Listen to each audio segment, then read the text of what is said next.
I'm really just trying to figure this out. Because I'm looking online, and this is kind of like, what? Rise and grind. I know this topic is a little crazy, but I'm just trying to figure this out. All weekend I've been trying to get to the bottom of this. And it's really just like, I'm just trying to figure out, is this really what's happening? Like, is this like, is this, because, wow. I mean, it matters to me because we're in a culture, right? And we have young black girls who follow this individual, right? And it's already like the shit that they talk about is already, but you know, a lot of the stuff I chalk to, okay, it's entertainment. And I chalk it. I'm not clickbait, I'm asking a question. Like, what is clickbait? I literally asked a question because I want to know if this is what's going on. So what is clickbait about the question that I asked? Like, for real, I'm just like, I really just want to understand. Like, you know, I'm all for free expression, and I don't think nobody should police a woman's body. I think a woman should be able to do what she wants with her body. But I think, as a black woman, a young black woman, you selling yourself to some white man for some money, it's just so degradable to me. It's so degrading. Like, that shit is just like, no, but you did. I don't know. She said it never happened. He said it did happen. He didn't come back and say it didn't happen. He made a statement and said something happened. She first agreed with it and then said, you couldn't touch me. He never said, nah, I was lying. So how do I know? That's what I'm asking. Does anybody have any further information? Because I've seen conflicting situations.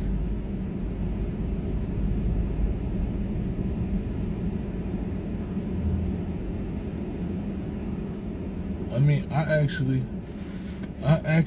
was. So what I'm asking is, there's this report going around that that Sexy Red has sex with the white boy for money. I seen an interview he was doing, supposedly with stupid ass academics. I forgot the guy's name, and he said that he had sex with Sexy Red, and it was good and all that.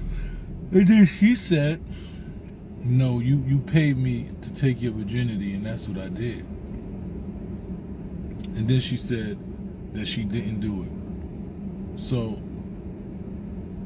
I'm just like, what is really going on here? Like, why would you even, my thing is this, as a black woman, why would you even want to put that out there, even whether you trolling or anything? Why would you want that attached to your name? Like, right? Like it's just some shit I'm not going to do for attention. It's some shit I'm not going to allow you to put on me for any level of attention or some clicks or some likes or money or anything. It's just certain shit I'm not going to allow you to dirty my name with, because I know that people going to click on it and talk about it. Now, this shit is not, this is bigger than music. It's big, and this is why people question, where's the culture at?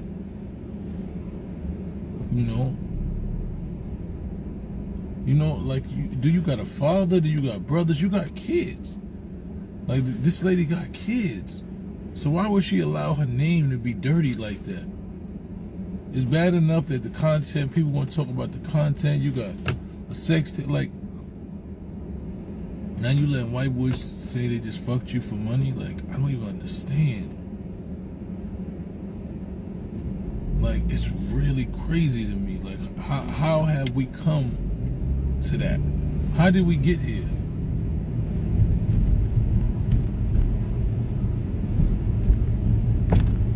You know what I'm saying? Like, do women even care anymore?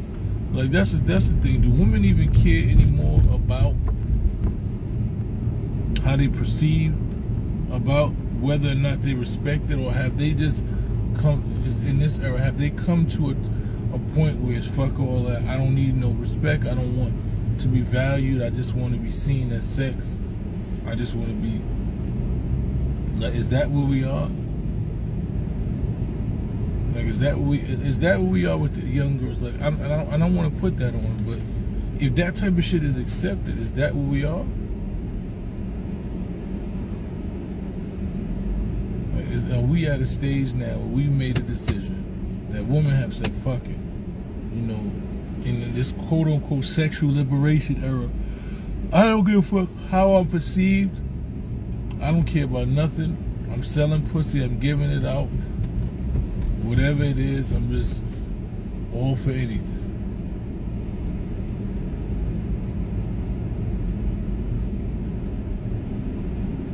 You know? It perplexes me because I listen. I know the young girl comes from the hood and you want success for her. Like, I wish success for anybody. I don't wish non-success for nobody. I want us all to be able to provide for our families, you know, and do everything possible. But at what point do we say some shit is too much?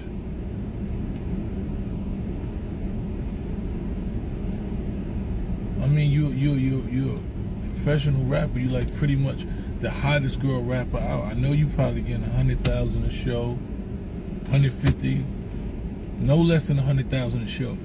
Why would you have to sell sex to a nigga? And if you didn't, why would you even put that on your name? Like, why would you stain your name with some shit like that just so people could click on the page? You know, and then I see her do an interview with the Breakfast Club and got mad that people were saying shit about her. And it's like, how can you possibly be mad, Sexy Red? Like, look at the shit you doing. Like, how don't you think that people are gonna have an opinion about shit like this? And it's not gonna be a favorable one. I don't even know what the nigga name is. I don't know what his name is. Somebody know the dude's name is?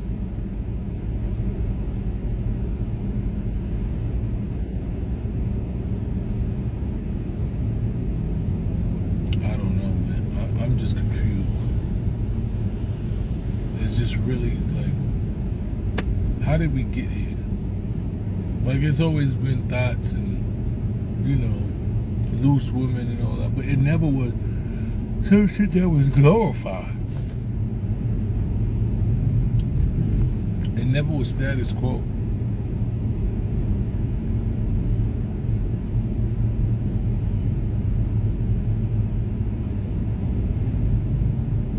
I don't even know about the two girls that got stabbed in Brooklyn. It's been like what? Just I could listen. I understand that sex work and all that shit is a thing, but you make $100,000 a show at least. Why, Adin Ross? Why are you selling sex to some nigga, to a white boy?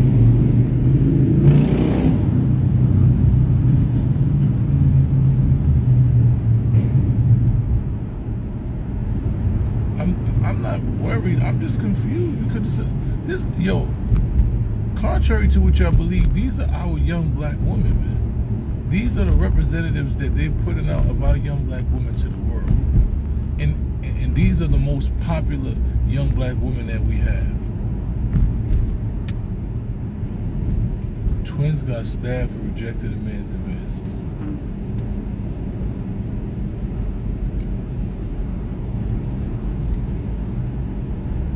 Oh, I gotta look that up.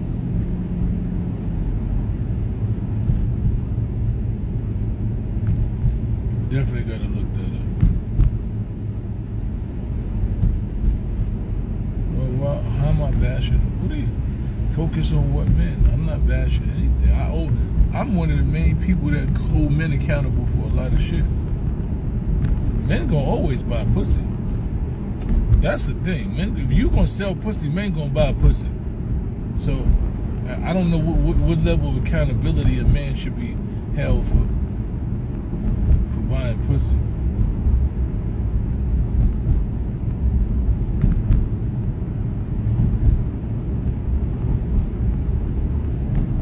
Why should it? Why? How do you get to tell me you got your? That's why you got your page. That's why we all have a page. Because we can put what we want to talk about on our page.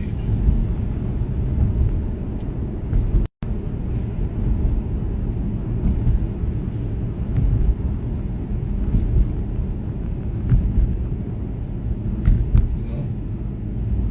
That's what happens. When you have your own page, you get to talk about anything that you want to talk about on your page. So somebody who could tell me what happened with the lady who got stabbed? If one of y'all could tell me, then I could bring you up here.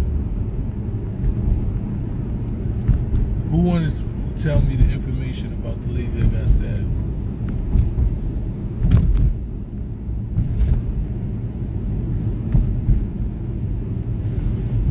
What, as a smart elder, what?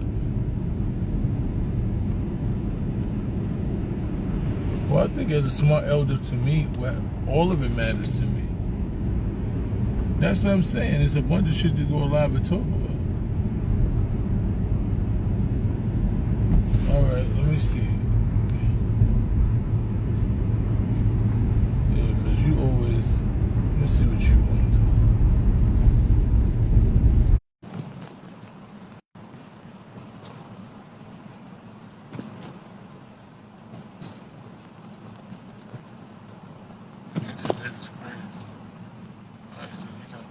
So, who wants to go live to tell me what happened with the lady?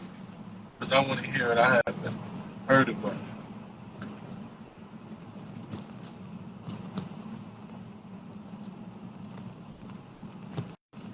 That's too much work. They don't have the capacity to actually go build up their audience based on the shit that they want to talk about. They want to be able to tell you what you should talk about.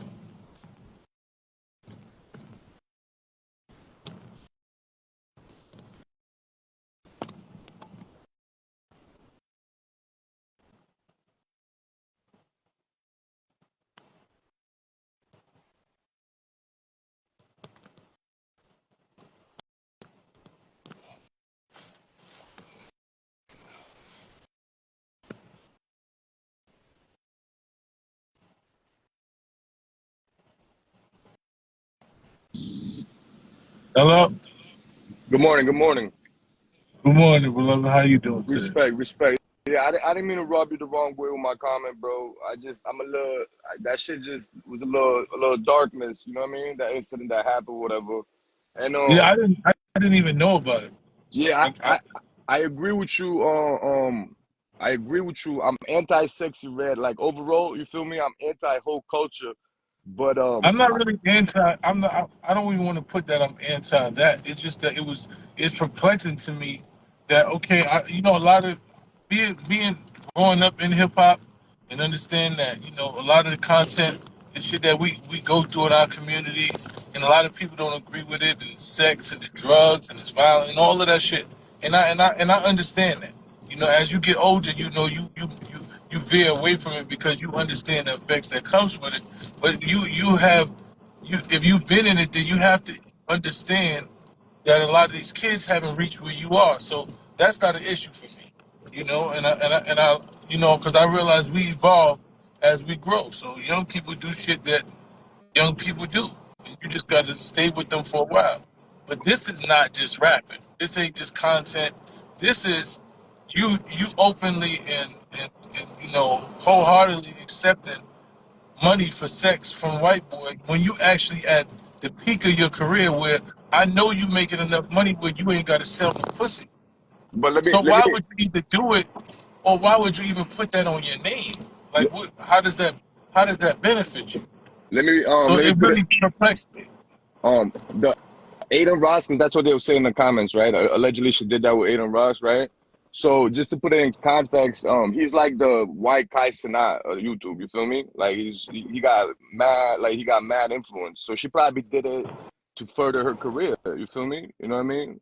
But my thing is, how does that further your career? So her selling pussy to a white boy as probably the number one female right now furthers her career.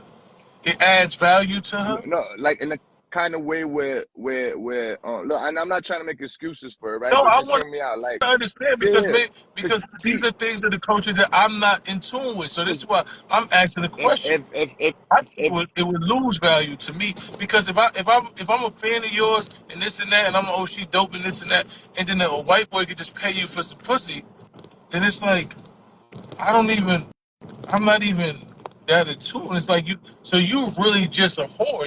You don't sell pussy because you need money. You just sell pussy just to sell pussy. nah, but it's not. It's who she sold Anybody it that means to. that anybody in the world can fuck you if they got a couple dollars. I mean, You know, I know prostitutes that sell pussy because, all right, we in a position. I don't have the money. This is what I got to make the money for me to feed my kids. All of this shit. But you telling me that you right now probably making 100,000, 150,000 a show, and a white nigga could just walk up to you and offer you some money to fuck you, and you'll do it because what? What does that mean? You just nasty. Like that's all it means. You just so how does that boost up your stats? I That's think I think what I'm I think audience help shoot her up. I can't hear you. I said, can you hear me now? I hear you now. Yeah, I was saying I think he can just introduce her to a different YouTube audience. You know what I mean? He can help. I don't know that I'm trying to think from her point of view. You feel me? It would be like Elon Musk coming up to her and offering her money. You don't think she would take Elon Musk money or another girl? Like I'm saying, these are, you know what I mean? In a capitalist society, money shit like that makes sense. You feel me? Because everything is about influence, money, what you can do for me. You know what I mean? It's not morally right.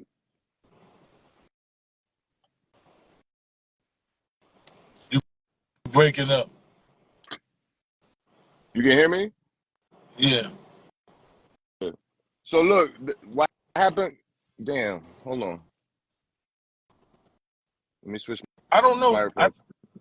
I don't know. Like, you know what I'm saying? Like when you was when I was when I was a teenager, right? You know that shit was kind of cool. You just fucked the girl that everybody fucks, right? Like you run a train, like you because you was just happy to be able to get sex. But as you become a certain caliber of man, like who just wants to fuck about somebody? You know these.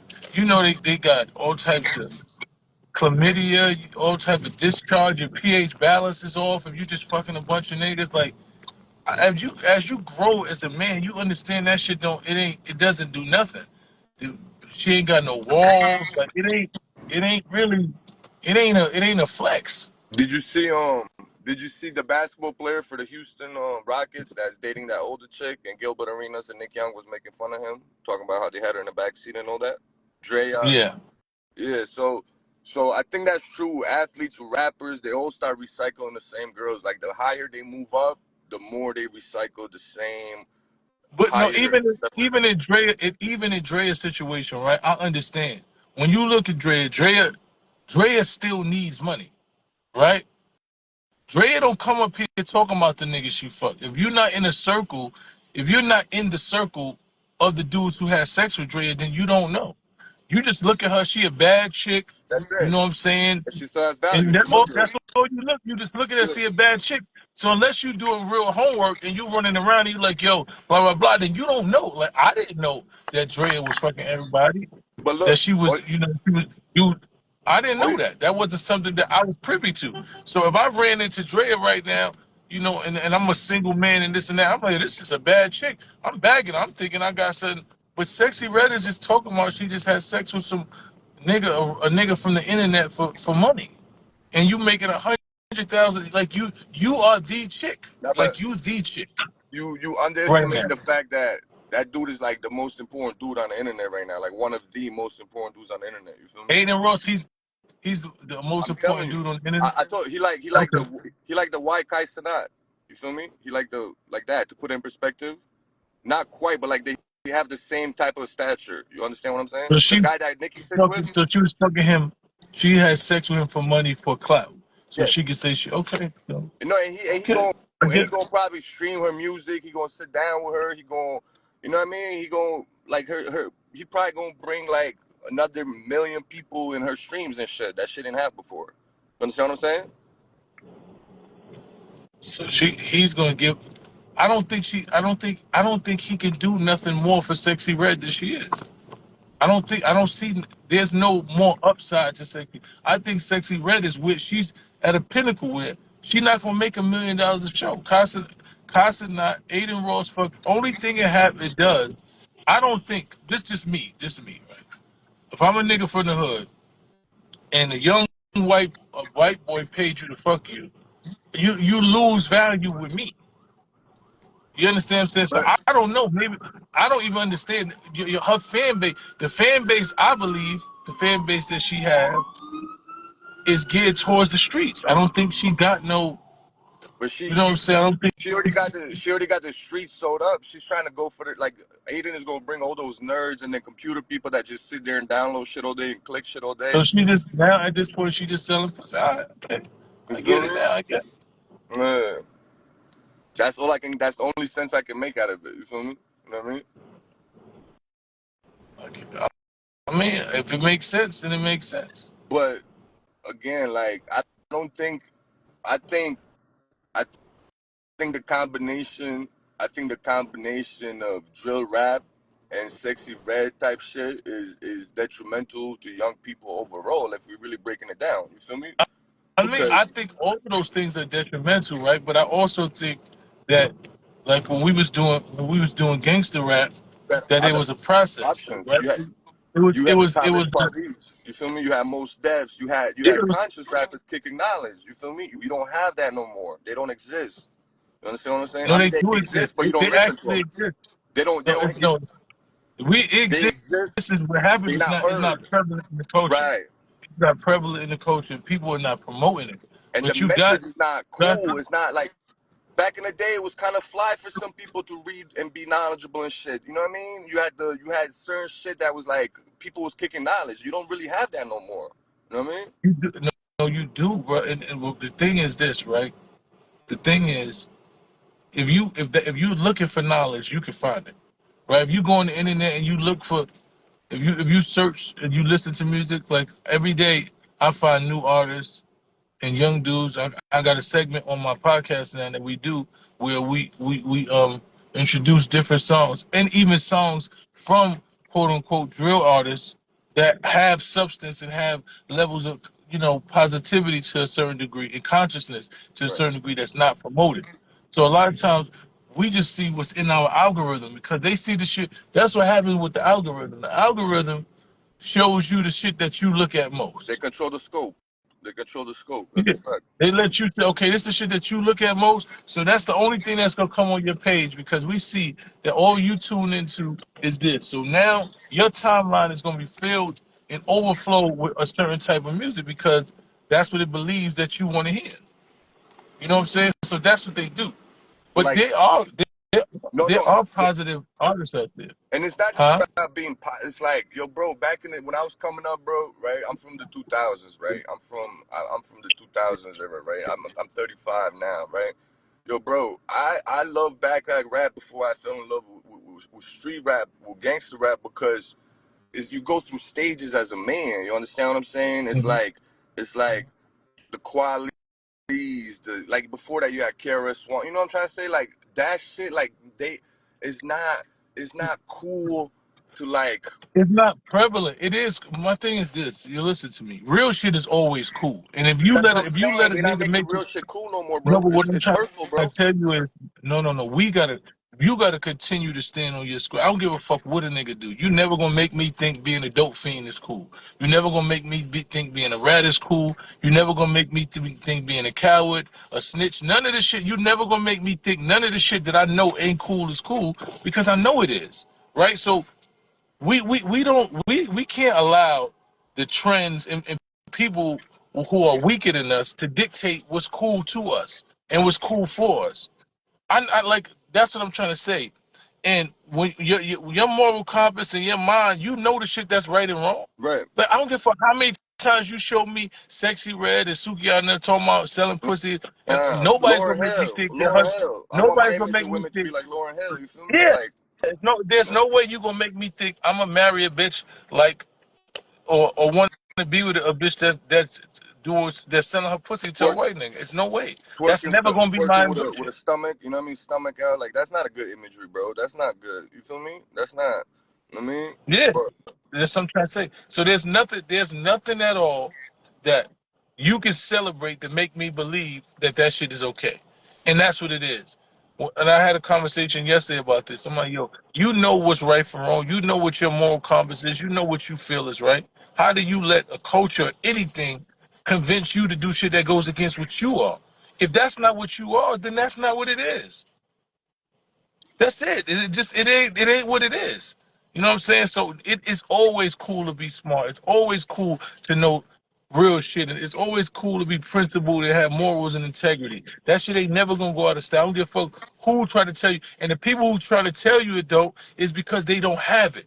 Right? I said it in the rhyme, I said they lower the bar where they can't reach the standards. That's what happened. When a nigga know he can't reach a standard, they start lowering the bar. That's what happened with this is why that's why a lot of things with religion bother me. Because there's so many sectors of religion, because what happens is one person decides, you know what, I don't want to I do like this. this Yeah, yeah. I like this religion, but I don't like this part. Right, right, right, So let right. me I take want to tweak it. take this let me take this part out and I'm gonna create my own religion over there where we got all the rest of the shit, but I don't like this part. So we all of the people who don't want to do, and then somebody say, you know what, I like all of the stuff he did, but I don't want to do this part either. Right? So people break down and create religion, they create whatever they want to fit what they want to do. Because they don't have they don't have the discipline.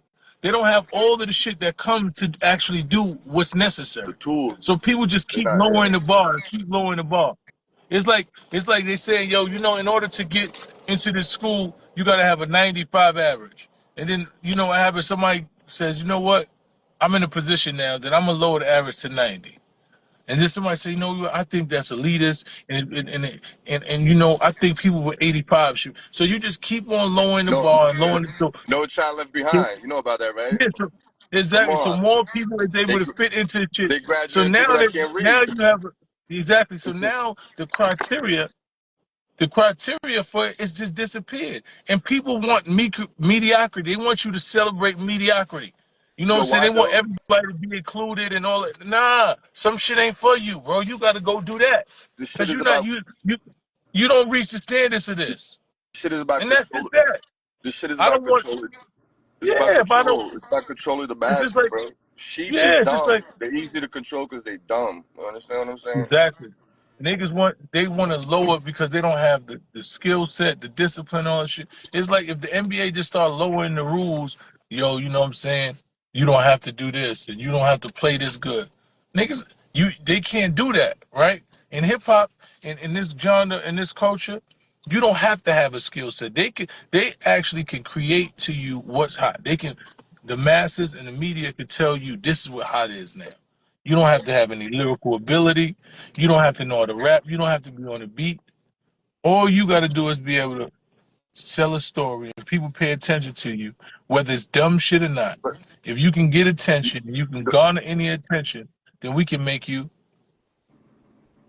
a star. the people before this generation is responsible though, my son, because when that dude said I can get a meal without saying nothing on the track and shit like that. When that remember that corny era, like the old eight to like you know what I mean? That little corny when the shit got weird and shit like you know what I mean? Like that's the shit that made it possible for this shit to become what it is today. You feel me? You know what I mean? Yeah, of It's course. and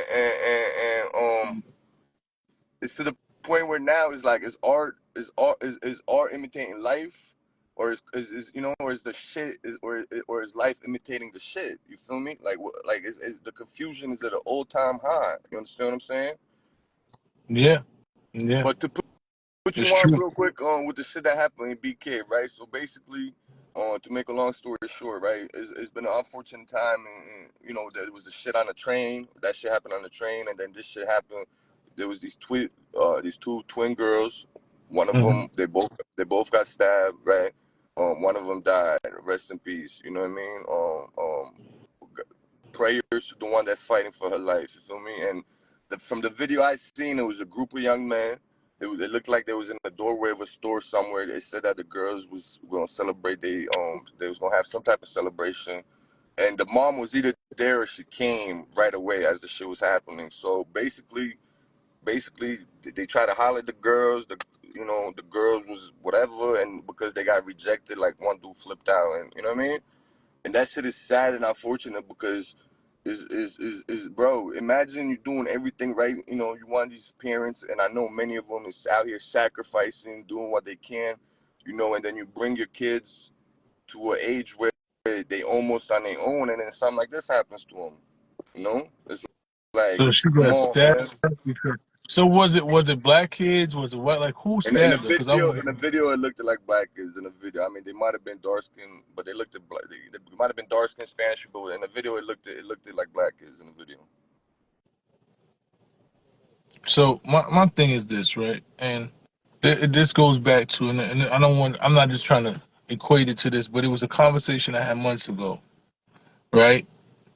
And black dudes were so pissed off with me, this is bullshit, this and that. So the girl said she got hit in the face with a brick because the dude she didn't want to She talk to the lied, dude. right? That turned out to be a So lie, right? I don't know if it was a lie. Now, I when the think story came out, they saying that she got hit with a bottle. They said the video shows her getting hit with a plastic bottle or whatever. But I know her face was all the way swollen. They said whatever she was talking to the guy, whatever he pushed her out the car, got her out the car. She hit him with a bottle, whatever. I mean, he hit her with a bottle, whatever.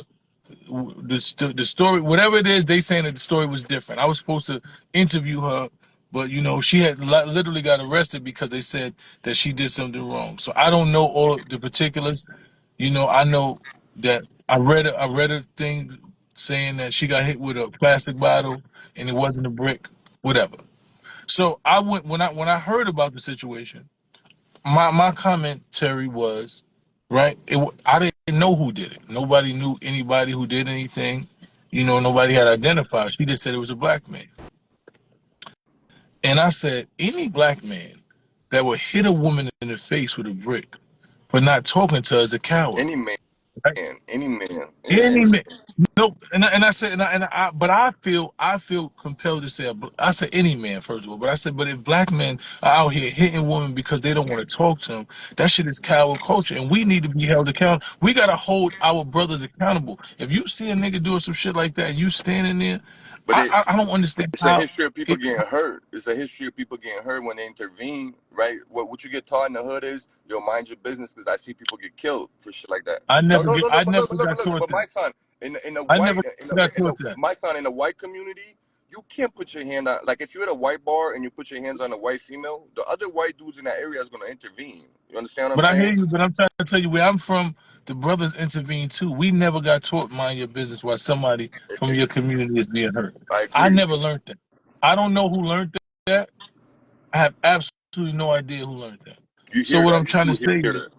no, I mean, I've heard it, but I never learned that. That Yeah, wasn't me something neither. that I'm was gonna taught in my high school. intervene. I'm gonna intervene. And there's different levels. You don't. There's different levels. That sometimes all you gotta do is say something. You know what I mean? Is you see something, you gotta say something, bro. That's the community aspect of it. You feel me? I mean, that's just my perspective, right? I'm not gonna allow a woman to be harmed without me trying to do something to intervene or stop the situation. That's just who I am. So anyway, the moral of the story is I was having this conversation. Oh shit! And I was like, black men shouldn't be doing this and men shouldn't be doing that. People was like, oh, men ain't doing this and that. She deserved. It was people going at me and mad at me and said that it's not true and it's not true. And I was trying to say, well, there are instances where this shit happens every day. This ain't, even though you might say, we might be able to say that this situation didn't happen like that, it said it was, but this is just a microcosm of the reality of what goes on every day. So this situation right here is full circle because the conversation wasn't about any individual. It wasn't me saying, yo, that guy right there, this. It was black men as a whole being more emotionally intelligent and being able to say, yo, a chick don't want to fuck with me. Let me be man enough to say, forget her and move on. That what the conversation was always about. It was never about any individual man or one man or that individual, because I never was talking about it. And now when we see the situation playing out, this was the conversation all along. Is about us being accountable and us being emotionally intelligent enough to say, damn, I'm not gonna do no shit like that. Or I'm not gonna be around people that do shit like that. Or I'm not gonna allow my friends to do no shit like that. The fact that there was a group of men and they allowed They him allowed to it. do some shit like Yeah, that, one guy was that rolling up, like one guy was laughing. It was like is six, it's seven, eight dudes. crazy to me. Yeah, six, It's seven, eight crazy to dudes. me. Yeah, And I wasn't mad there. dudes I out haven't there. seen it. I haven't seen it, so I'm not speaking from a perspective of actually knowing. I'm speaking allegedly based on what you're telling me Yeah, just giving you my perspective based on what you're telling me right now, is that we have to do better as men. We have to do better with accountability as men, holding ourselves accountable, holding everybody around us accountable. Like, I would feel responsible if one of my mans stabbed a woman while he was with me because she didn't want to talk to him. Because I would, first of all, I would say to myself, what standards have I set for myself to where I'm around a nigga who thinks that that shit is okay? Because I don't even want to be around. I think what I do is I set a standard for me, the type of niggas around, certain shit that you can't do around me. Like, if niggas know that, yo, don't bring those type of niggas around mice because mice ain't on that time. And you gonna conflict with mice if that's the time you on. So anybody around me, I believe that I've created a certain understanding of what my surroundings is and what I'm willing to tolerate, what I expect from niggas around me, right? Are we setting those standards and those boundaries for the friends that we have? Are we saying to our brothers, yo, sir, shit, like, you're not gonna be around me and be a deadbeat, right? Go do something with your kids. Go do this. You know what I'm saying? Like, certain shit you're just not gonna be around me for. So are we saying that? Right? Like, why aren't we saying that? Why isn't more that people need something that to we say see? that. That's we got to raise the standard. You're absolutely right, and I'm guilty of that too. I just, and I ain't gonna lie, fatherhood is important to us as men because I allowed a lot of people to be around me that I just have years with, right? But I didn't see a problem with it because a lot of us as men, we look the other way. Like we have this strong loyalty towards our friends, and we're like, "Yo, I'm not like that. I'm not gonna do that to you." You know what I mean? But for me, what changes when these my friends got kids and I got kids now, so like I'm bringing my kids around and I'm seeing the shit that how they kids behave and the shit they allow in their house, and like Yeah, I don't want my yeah, kids around this shit. You feel yeah. me? Like, yo, bro, I'm And trying you to raise can't you mine can't right. allow You know it what I mean? because that shit rubs off. You are, Yeah.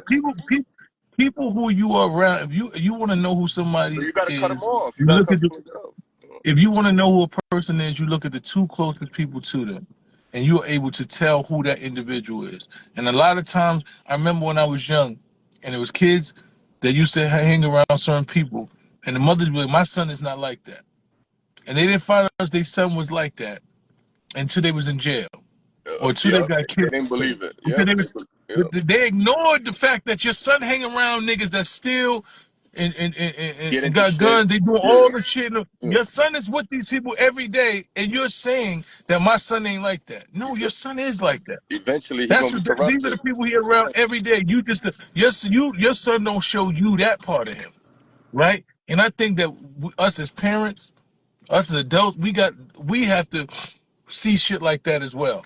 Of course. We got to pay attention to that, man. But us as just young black men in the communities in our household, like I'm really about to do. We did a meeting, and just based off this shit, I think it's really time. I was talking to Councilman Kevin Riley about calling this men's meeting in New York City, but I think this situation is called for it.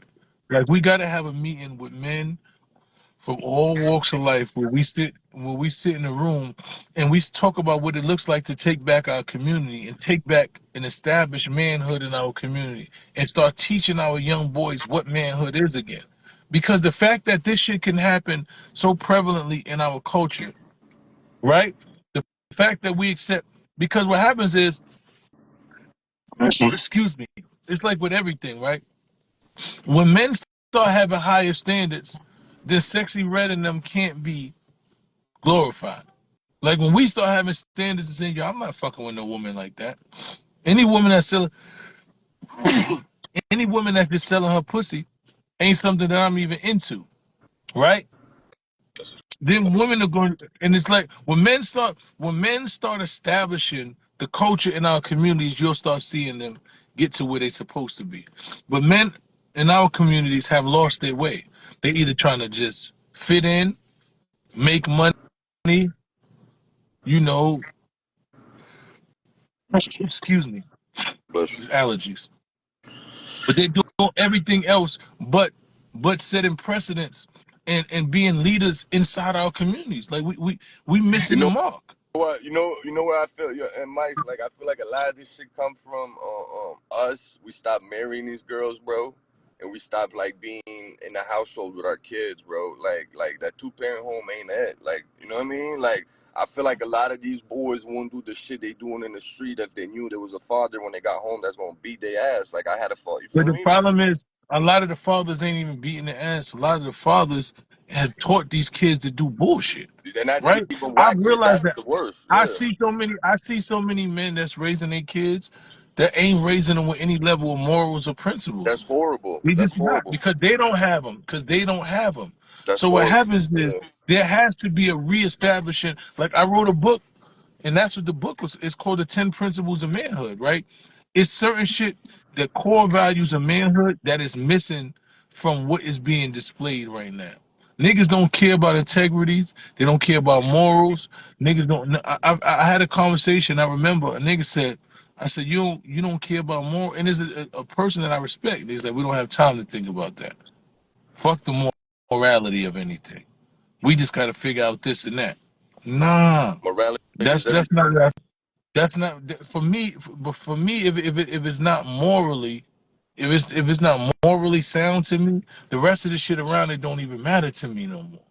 Right? If Yeah, it don't coincide with my moral that's compass, like then none of the rest of the shit around with it don't even it can't even equate to me. that's like Right? And people. if we not establishing that as men, right?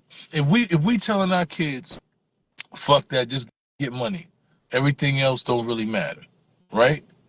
Then that means that it doesn't matter how they go about getting the money. Right, It don't right, matter who they around getting the right. money. It don't matter what they compromise to get the money.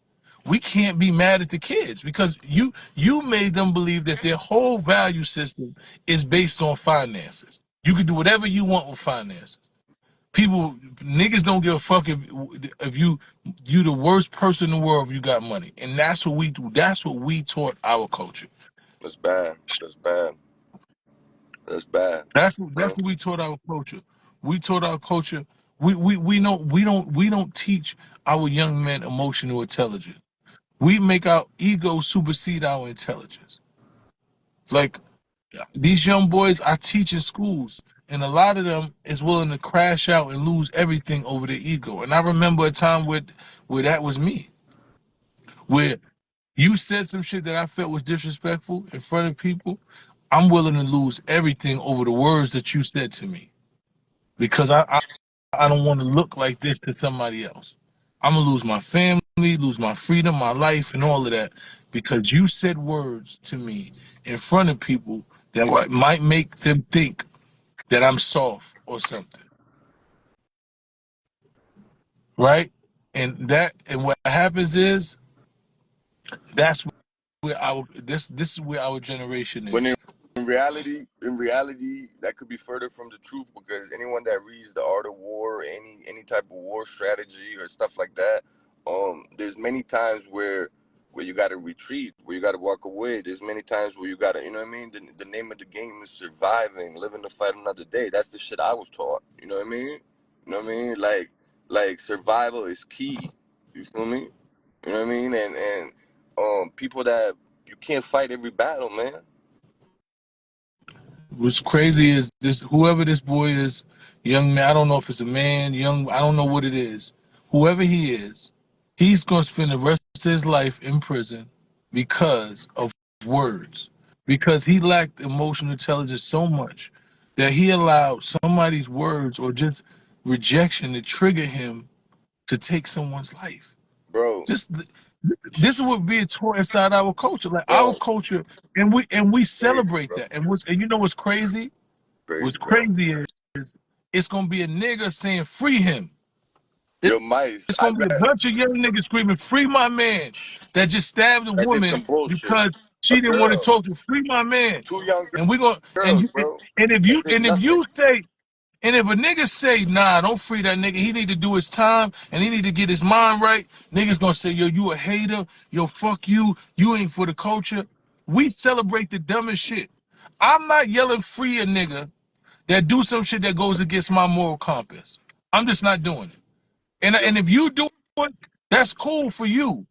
I'm not okay with me saying free niggas that doing dumb shit purposely that goes against what it is that I stand for as a man.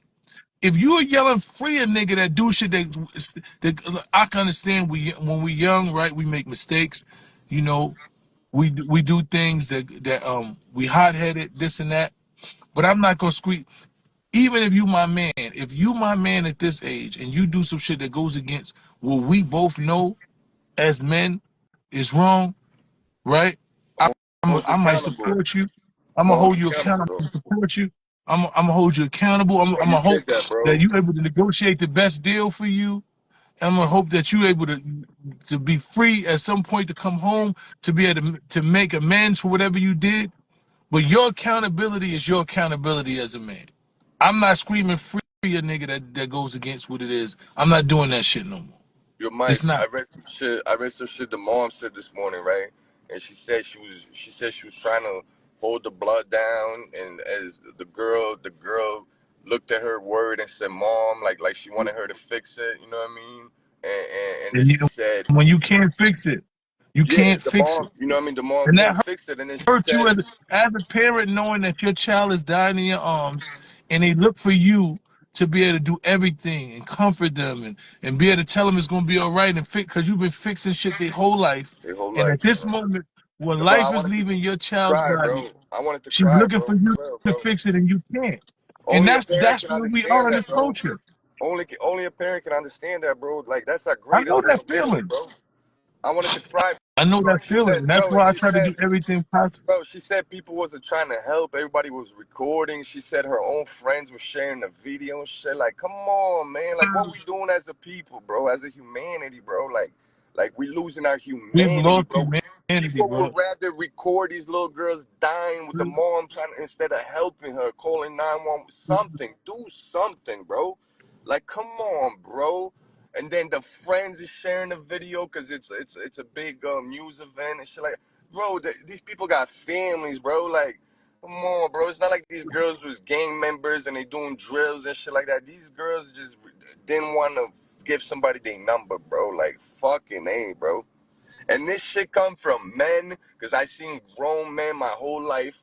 They holler at girls in the street, and then when the girls turn them down, they curse, "Oh, you fucking bitch. Fuck you, bitch. You ain't shit anyways." And now That's they where took it that to the shit come next from. level. They've taken it to the That's where next that level. shit come from, bro. They took it from fuck you, bitch, to I'll stab you.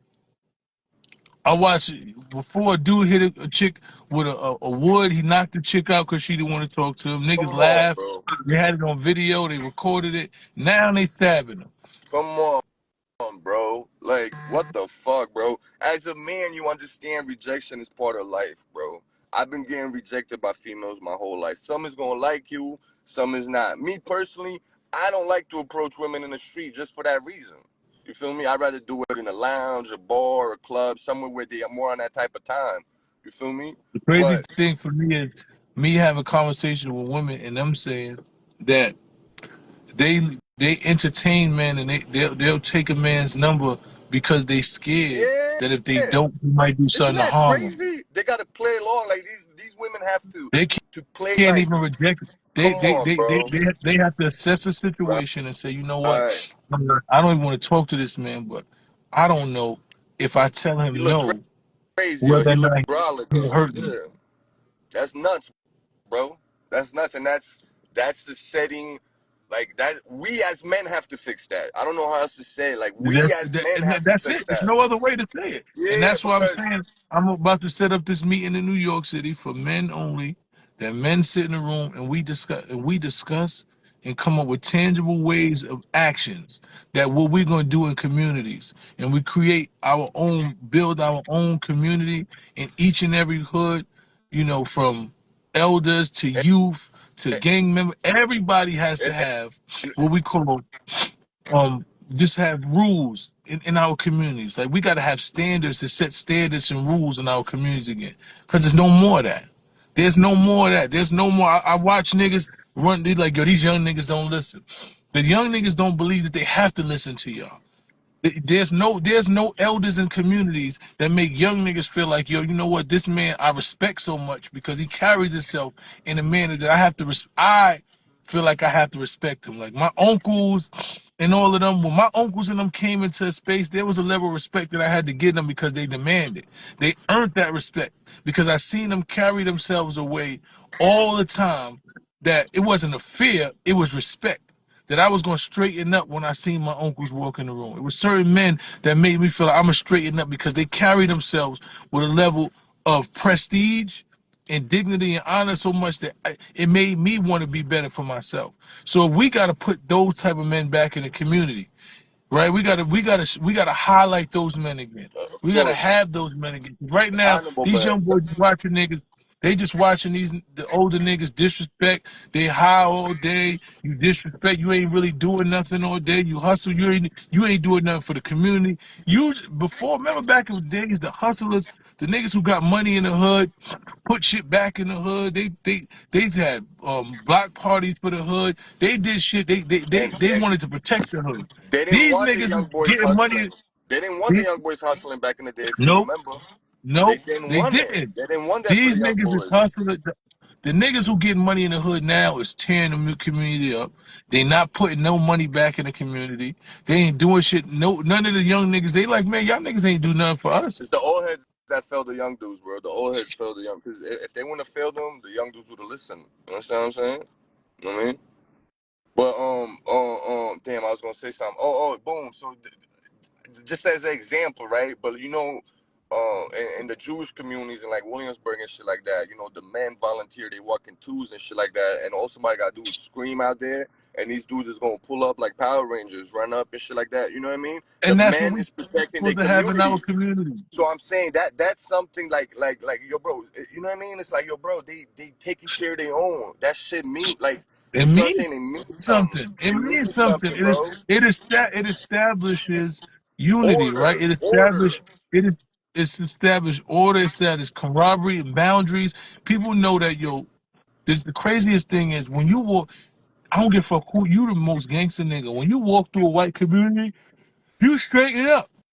You don't do the shit that you do in their communities and your own community. You be the gangster's toughest nigga. You walk through a white neighborhood, you get quiet, you walk straight, you want to present yourself, you fix your voice a certain way because you giving value to that community. And the setting, the land kind of forces you in a way. You feel me? It's like And you don't do that to your own communities. You walk through your communities, you and throw shit on violate. the And you floor, violate. Yeah, you you throw violate trash, it, you litter, but you over don't have here you put it any in the level of trash. love for your own. Exactly, bro.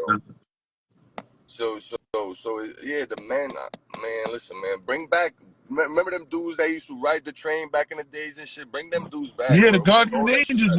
but we need those type of niggas. But we need they old now, and now they just want to beat up on the migrants and all that. They worry about Yeah, they focus on the wrong yeah. We thing. need young. But We need young people. That's we need the young niggas that's in tune with the culture, that right. love their community, that say, yo, we need to be able to provide resources for them, be able to pay them to do their job because the average nigga ain't really hustling. These niggas hustling ain't making no real money. If you able to give these young boys that's on the corner all day money to make sure and say, hey, just make sure you and your mans ain't out here shooting and killing each other.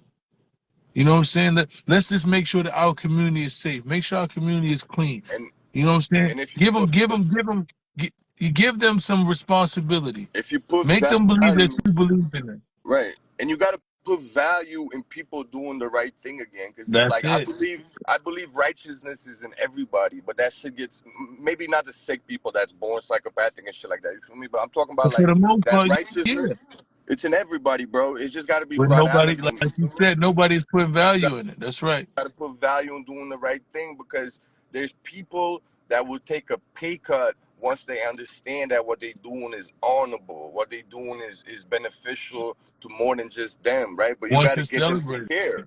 we got to celebrate positivity and and honor again. We got to celebrate that shit. It's not celebrated. That's not what they see, right? It's like being mad at young girls when they just out here being promiscuous. When you celebrate Sexy Red and say, "Yo, you a hater? She doing her thing. Why you worried about her? That's her body." And that's being celebrated, but we not highlighting no young girls that ain't selling That's pussy, that's right? doing the right thing, Yeah, because if we sell it, we if not we high.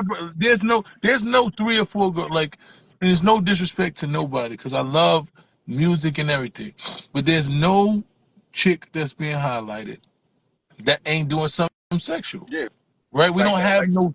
We don't there's have no no super.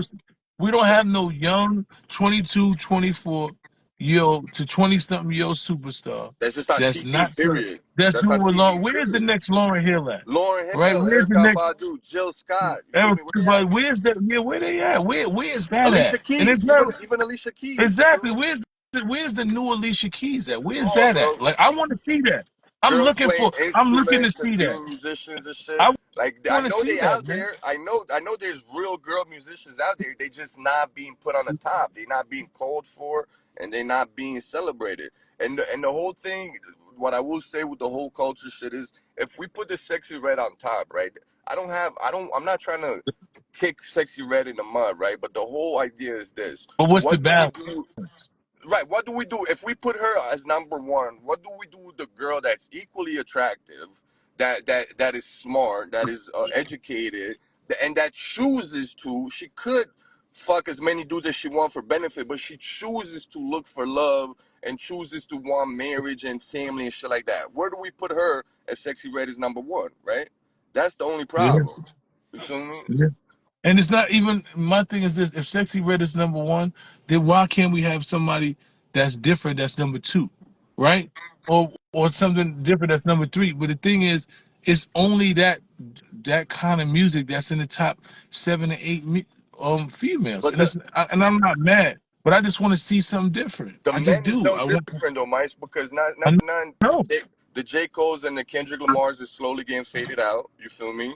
And Like because they I wanna hear like Lady London, right? I wanna hear shit from Lady London. I wanna see them put her in some that's dope. She's a pretty young girl. She not selling sex all the time. She might have a line or two about a man here and there, but for the most part, she's lyrical, she's pretty. Like why is that not highlighted? Why we don't push some shit like that to be the next thing? You know what I'm because saying? Shout out the, to Rhapsody. Rhapsody been in the game for a long enough time, but why are we not pushing rap? Like knowing how dope she is as an artist and she not selling sex and all that. Why are we not pushing the, Tiara Whack? That's dope, that's creative. Like why are we not pushing that? like you said, the standards been lowered. The audiences have been dumbed down. You feel me? So it's like they in a morbid state to where a lot. It's like the crab in the bucket mentality in reverse, where like they don't. The audiences don't want to be challenged. They just want to have cheap fun. They just want to. You know what I mean? They just want to. They want to twerk their ass in the club or in the bar and just chill and turn up, and you know what I mean? Like they don't. They don't want to be intellectually challenged. They don't want to like. Nas used to drop jewels. All these people used to drop jewels in between the shit. You feel me? It was shit But sprinkled in there. exactly, You know what I mean? because it shows you it could be done because niggas could actually rap and they was talking about some shit like there was a time and a place for everything, right? When you listen to a body of work, it was a body of work. There was a club song, there was the conscious song, there was the song for the girls, there was a song about his life, there was a whole story about the individual on a body of work. There's no more body of works. No, what the fuck happened to the body of work? Because the Like artists, everything's they're not the artists no same shit. more. They're not Like, artists no okay, more, bro. we get it. We get it. You got good pussy. We get it. We know it. You can shake your ass. You got good pussy. You can do all the sexual things. We get it. Now, what else can you do? Because we got that. You done told us that a million times. We know it. You're a hoe. You do all. What's next after that? You know what I'm saying? Like I wanna know what's next. You know what I'm saying? And it's just like that we just at a stage where nobody is getting to what's next. Yeah, we just stuck in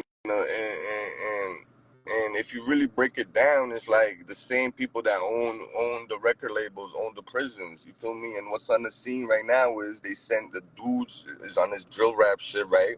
They gonna go to prison, and then the girls on this sexy red shit. They gonna have a bunch of kids by a bunch of guys that's not gonna marry them. They're gonna go on the state system. They're gonna feed that machine with the welfare and the Section 8. You feel me?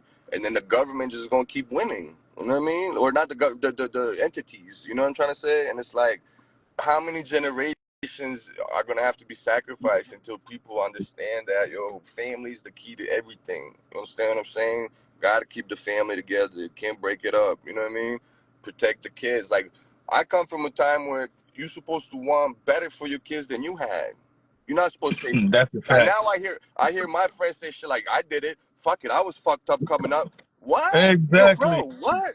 My What? kids, if your kids go through the same shit you went through, then you failed as a parent. You failed. Come If on, your bro. kids got to take the same path that you took, mistakes and all, to get somewhere, then you failed as And a Mike, parent. these is guys that walk down 10 years like they know better. Like, you want them to go through that? You want your. Exactly. Come I was on, having bro. the same conversation. A nigga told me, yo, I know he gonna go. He got to learn this the hard way because he my son, and I had to learn the hard way too. And it's like, what does that even mean? Yeah. Like, what are you talking about? You're supposed to be the teacher, my boy. You're supposed to be the shepherd. You feel me? You know what I mean? You're supposed to lead your pack. That's right. That's I'm going exactly through right, man. something right now where a lot of these dudes, bro, like, I got a friend where, like, he on the rocks with his girl, right? Like, basically, he was doing some bullshit, you know what I mean? Like, dipped out for a while, and then she pretty much had enough and, like, took the family and moved to another crib. And he on some shit like, yo, if she don't come back, like, I'm out. Like, fuck the kids. And I'm like, yo, bro, what are you talking about, bro? Like, even if she don't want to fuck with you no more, you can still be a father to your kids and do your duties. You're not just. It's not normal for you to just say, fuck it, I'm gonna just leave and go somewhere else and just abandon my children. You feel me? Just because your girl don't want to be with you no more, that makes no sense to me. You know what I mean? And Yeah, I told him, I'm like, yo, bro, if you do that shit, I'm not gonna fuck with you no more, bro, because that's weird. You have exactly. me around you. And You that's have me what, and, around your and that's kids. the I got shit that we attached to your gotta say. kids. I was like, I got attached to your kids and shit. My kids like your kids. This shit is weird, bro. It's like, what the fuck? You know what I mean? And that's what we gotta say. We gotta say, yo, if you do that right there, I can't fuck with you no more. Because that's a standard that I have for me, and I'm gonna hold everybody around me to the same standard, right? I'm not hanging out with a nigga that do some shit that goes against what it is that I say for as a man, because that's hypocritical. Right. No, you Fuck, we can't gotta hang stop with being me. hypocritical. We look the other way too much, man, for We people we got do. love for. For people we got love for, we look the other way and we don't hold them levels of accountability. Like I said, man, I'm not saying free a nigga that do shit that goes against what it is that I'm principled on. I'm not staying around a nigga that do shit that goes against what I'm principled on without holding them accountable. I'm gonna always say, nah, that shit ain't real shit, bro. You gotta tighten up. Going to jail is not real shit, bro. Skipping out on your Nah, kids is not real shit, bro. Going upside nope, your girl head is not real shit, bro. nope. Doing violence to people that don't deserve it is not real shit, bro. You feel me? That's it. Taking advantage of the weak is not real shit, bro. Never has been. You know what I mean? Real shit is being a man of principles and sacrifice. Real shit is sacrifice, not putting yourself first. You know what I mean? That's real shit to me. Real shit to me as well, okay? You gotta live it like you talk it. You know, another thing, Mice, is I don't mean no disrespect, right? But I'm seeing a lot of young men and men. It's like they almost making the Muslim shit trendy, like they converting. But right now is Ramadan. You feel me? And they not doing the shit they supposed to be doing. And it's like, yo, bro, y'all watering this shit down, bro. It's like there's people that take this shit mad serious, like it's a serious religion, and then they wanna claim the shit, but then like when it's time to put in the work, it's like you see that, and just from the outside in, like I'm not trying to judge, I'm just saying like, yo, bro, like if you pick up a book of religion, like you should take that shit serious. You know what I mean? You You know should. what I? But you know what I realize about certain religion, especially when you talk about the faith of the Muslim faith, because I don't adhere to any one religion at all. But what I do realize is religion is a process, right? And, and sometimes people come to religion for whatever purpose, right? But gradually, as you continue to go to that mosque and you continue to surround yourself around those individuals, right? Because, like you said, we all flawed, and I'm not here to judge anybody. Yeah, But as you continue to move around righteous individuals, it starts to rub off. It's just like being in the street. You be around. You could be a good dude, and you hang around negativity all along. it's gonna You know what I'm rub saying? off You on could. him. You, Yeah, it started rubbing off on you. So the good shit you was doing a bunch of good, still hanging around negative dudes, and then you just find yourself doing more and more negative.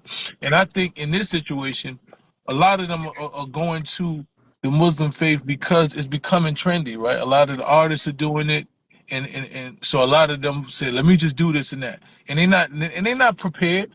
But what happens is once now you put yourself around the Muslims and you put yourself around those righteous individuals that's gonna keep giving you, you know, the jewels, and they're gonna keep giving you the lessons, and they're gonna keep moving in a certain way to where it actually forces you to have to be who you say you are. So I'm not against anybody, you know, and I know a lot of people are not living. There's a lot of people that's not fasting. There's a lot of people that's doing all the shit that they're not supposed to be doing. Like, you know, I'm not Muslim, but I've been fasting for Ramadan. You know, I haven't fasted for Ramadan in probably like a decade. You know what I'm saying? But this is my first one because I spiritually wanted to do it for myself. I wanted to mentally do it, you know, and I'm actually having clarity while I and fasting, my thoughts are clearer, you know, and it's something that now I feel like, damn, I should have been doing this. You know what I'm saying? So every one of our journey to religion is different. And so I hear what you're saying, and there's a lot of people that's not doing it, and I get it. Because you are an individual like myself that if we say, yo, this is what we are, we're gonna right. do everything possible to wholeheartedly be who we are. I'd But rather just keep it everybody is real not with like that. God. Yeah, me personally, like, Exactly. Everybody is not like that. So we got so what happens is we have to let everybody be come damn, yeah, to be God as they are, at their pace. You know what I'm saying? I was having a conversation with my man D1 about that. He's like, yo, people are lukewarm. And I'm like, yeah, some niggas is lukewarm. Everybody is not prepared to be the Christian that you are. Right? So that doesn't mean that they're not good people. It means that they're not at the stage you are. So you don't wanna deter them.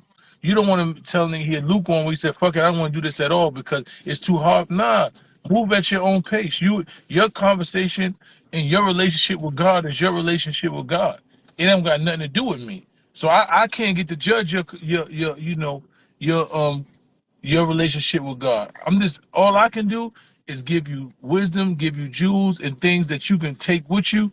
You can apply them when it's time for you. Because each one of us comes to God, whoever he believes is God at his own time. It ain't got nothing to do with me. I can't force you to move on God's accord. You and God got to do that. that's a fact. That's a fact. Yeah, You know? man, good talking to you, bro. You know, it's just It's likewise, man. This is a it's beautiful important. conversation, bro. Yeah, it's important for we because it's not enough of this on these social media platforms. It's not enough of real like meat and potatoes type of conversations, like practical conversations, and real conversations in a sense where like people's calling a spade, and like is really talking from a useful and a practical standpoint. Like, what can we do? Like, what could we do as just ordinary people to make it better? Like for our children when we leave this earth. Like, you gotta understand that. Like, just like the power, like that saying, like the powers in the people. Like, I really believe in that shit, bro. Like. You know what I mean? Like, it's the reason why they keep us all distracted and confused. You know, the saying, if you can't convince them, confuse them. You know what I mean? Some of them they convince, some of them they confuse, and then you got a few on the side that's like, yo, y'all don't see what's going on. You know what I mean? Like, you know what I mean? So, Now you're 100.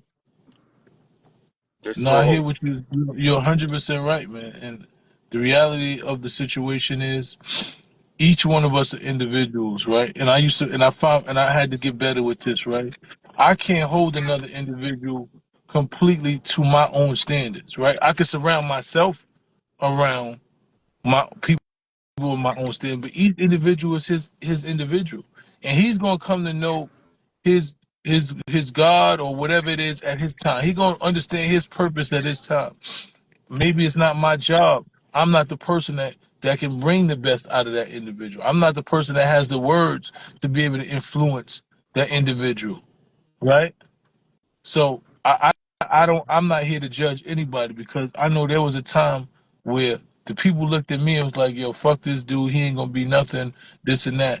And I know it's still time that people judge me and they have their own, interpretation or perception of who they think or want me to be. And that's fine. That's your thing. But I know who I am, right? I know who I am. I know where my heart is. I know what my moral compass is. I know, and I'm so comfortable in me that it doesn't matter what nobody else thinks about me, you know. And I just think that if we just start unifying in our differences, right? Because a lot of times we only unify in our similarities, but sometimes we got to unify in our differences. We got to identify the differences that we have that are actually needed. Different perspectives. Like sometimes we got to challenge each other's perspective because I don't know everything, you don't know everything, That's and a fact. sometimes when you listen to a different perspective, it makes you take that information in, and then you just sit with it and be like, damn, you know what? I never thought of Yeah, it something like opens your that. mind up. Those are,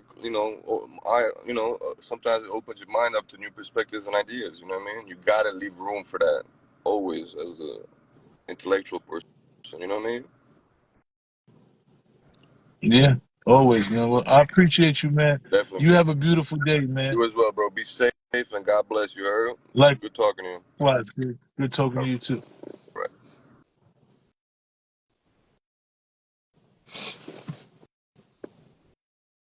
Exactly, it's unity, not uniformity. When you open your mind, you're able to take something. It's like a closed mouth can't get fed, man. A closed mind can't be taught either.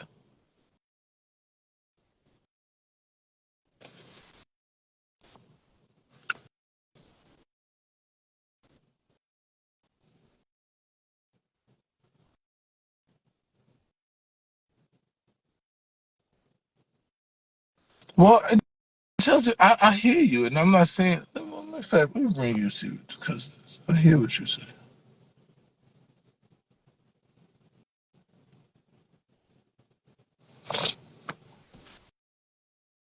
I just think that we all have a different purpose, and sometimes our purpose and our messages are different. Good Greetings, morning, my Queen. How are you hey, today? good. Pardon my camera being off. I'm working at the Okay, no, I same ain't mad at that. How you been? at the same time, but I always try to give respect to the people and show my face. Good morning to you. How are you? I am blessed and highly favored, Queen. Good, good, good, good. I just want to speak on. Sorry, let me turn my heater off. I just want to speak on this real quick. There's a couple of things I try not to attack the youth, but also there is a concern when we look at a sense of urgency with the youth and understanding that behavioral change is required when we recognize that they've been weaponized at this level, at a mainstream level, at a financial level that ends up a packet impacting us emotionally, physically, spiritually, and that's what they're doing to our youth. So, Mhm. number one, I just ask any listener to understand I don't want to necessarily attack Red as an individual. I want to speak on the urgency on why perhaps her behavior or lack of potentially positive influence around her in the systemic environment that has been created has positioned her to kind of hurt herself and also the community. We are definitely having our women and men being weaponized. When you speak about the culture and how we wanted to look up to our elders and our uncles and we have value and belief system, we are realizing the power of influence when people say it doesn't exist. We are realizing the fact that the Cosby Show played a fact. So, regardless, before we get into Cosby and things like that, I want to just speak to the actual imagery, right? The imagery of what the show represented, the imagery of a living single, seeing young Black professionals, young Black friends. We're seeing HBCUs represented by Queen Latifah in every other episode, the imagery of a different world, the culture, the concepts, the topics that they discuss, from the AIDS epidemics to what it was like to be gay in the Black community and how we navigated that with owning your own preference and spirituality in your faith or religion, while also being able to love your people in spite of what your differences were in your beliefs. We spoke about, or we saw them speak about, the power of the Black community, the Black couple, our ability to come together and speak out on different causes. All of that has been weeded out. All of that has been taken away, and we're slowly, are, well, not slowly, it's been a couple of decades now, we are seeing the influence. We saw the power of the conscious MC. We saw them get railroaded. We saw them not get uplifted, because pain is power, and pain can be weaponized for either you to do better, do greater, or to be internalized, for you to feel shame, for you to feel neglected, undesired, for it to create confusion, for it to create doubt. That's why, in my opinion, faith is so important. There are so many people that are walking around living in a state of being lost or feeling abandoned, or that, something I did in the past, I can't be redeemed from it. And when you don't feel like you can forgive yourself, or you don't feel like that your father, your godly father, your worldly father can forgive you, the problem is that you hide. You may run from the church, you may run for your friends, you may run from faith in and of itself, whatever you believe in. I'll just say that respectfully to all audiences. I believe in the Father, Son, and Holy Spirit, Jesus Christ. I will never apologize for that, and I want to make sure that I claim that. And regardless what anybody's opinion is, I love everybody, but that's where I am. That is what my faith is, and that is what my belief is. With that said, when you don't feel like you can recover, you retreat, you hide, you go to a world where you feel like your shame is not a problem. You go to a world where you feel like accountability doesn't exist. You go to a world where people tell you anything you want to do because you've grown is acceptable. You go to a world where, instead of looking at your ancestors who said, I'm going to fight, I'm going to run, I'm going to go over this line and try to go for my freedom, regardless if I get here, maybe my children, my children's children can get there. You go to a world where it says, I can do bad all by myself. I can get this on my own. You didn't help me. You can come up on your own. We lack unity. We lack self-respect. But how did we get here? We got here from a system of oppression that was calculated. No other group of people have been studied like the brown people. And I say brown because there's a lot of people who don't understand that they are a part of this and a part of this tribe, but you just got dropped off. Your boat went somewhere different. Your boat went to a different island, period. And so now we're here separated, being a part of. No, you can't go out now. You talking. You breaking up. Oh, you got a Sorry, I got a call. call. Being a part of a consistent system that is intended on dividing your complexion versus this complexion, people fighting to feel better than, the whole light is right. You know what I mean? All of this is so intentional, breaking apart the Black home, the motherly home. When you see that men are struggling to be in the household, or it feels like it's easy for them to walk away, because they intentionally designed it this way. They were raping your women in front of the men. They were raping your men in front of the women. They were putting certain people in the house and giving them guns to watch the others in the field. You have to understand that if we don't find the power, the humility, the courage to love us and get past this, we will never get to our quote unquote promised land. If we as a people cannot support each other, cannot love each other, and it's us that see the fruits of our great great grandmothers, it's us that are living it. If we cannot have compassion for each other, how do we expect any other demographic to get to it? And so, to kind of speak to what D1 is saying, You know, everybody is going to have an opinion about how you move. My son, I think you do incredible work. Does that mean I always agree with everything or approach? It doesn't. But when I understand where your heart and spirituality is, when I understand that you do receive correction, but you stand in what you believe in, that's exactly what you're supposed to do as a leader. That's as much as you Exactly. can do as a leader. There is no one person that will get it right. If you sit up here and think that entire world is going to be behind you on everything, it's foolish. It means that that one person that you look to is impossible. It's not possible for them to grow, for them to improve, for them to learn. People didn't like Christ. So when we get up here and we speak from a place of attacking somebody, because we're all looking to be heard. And that's what I realized bringing this to music.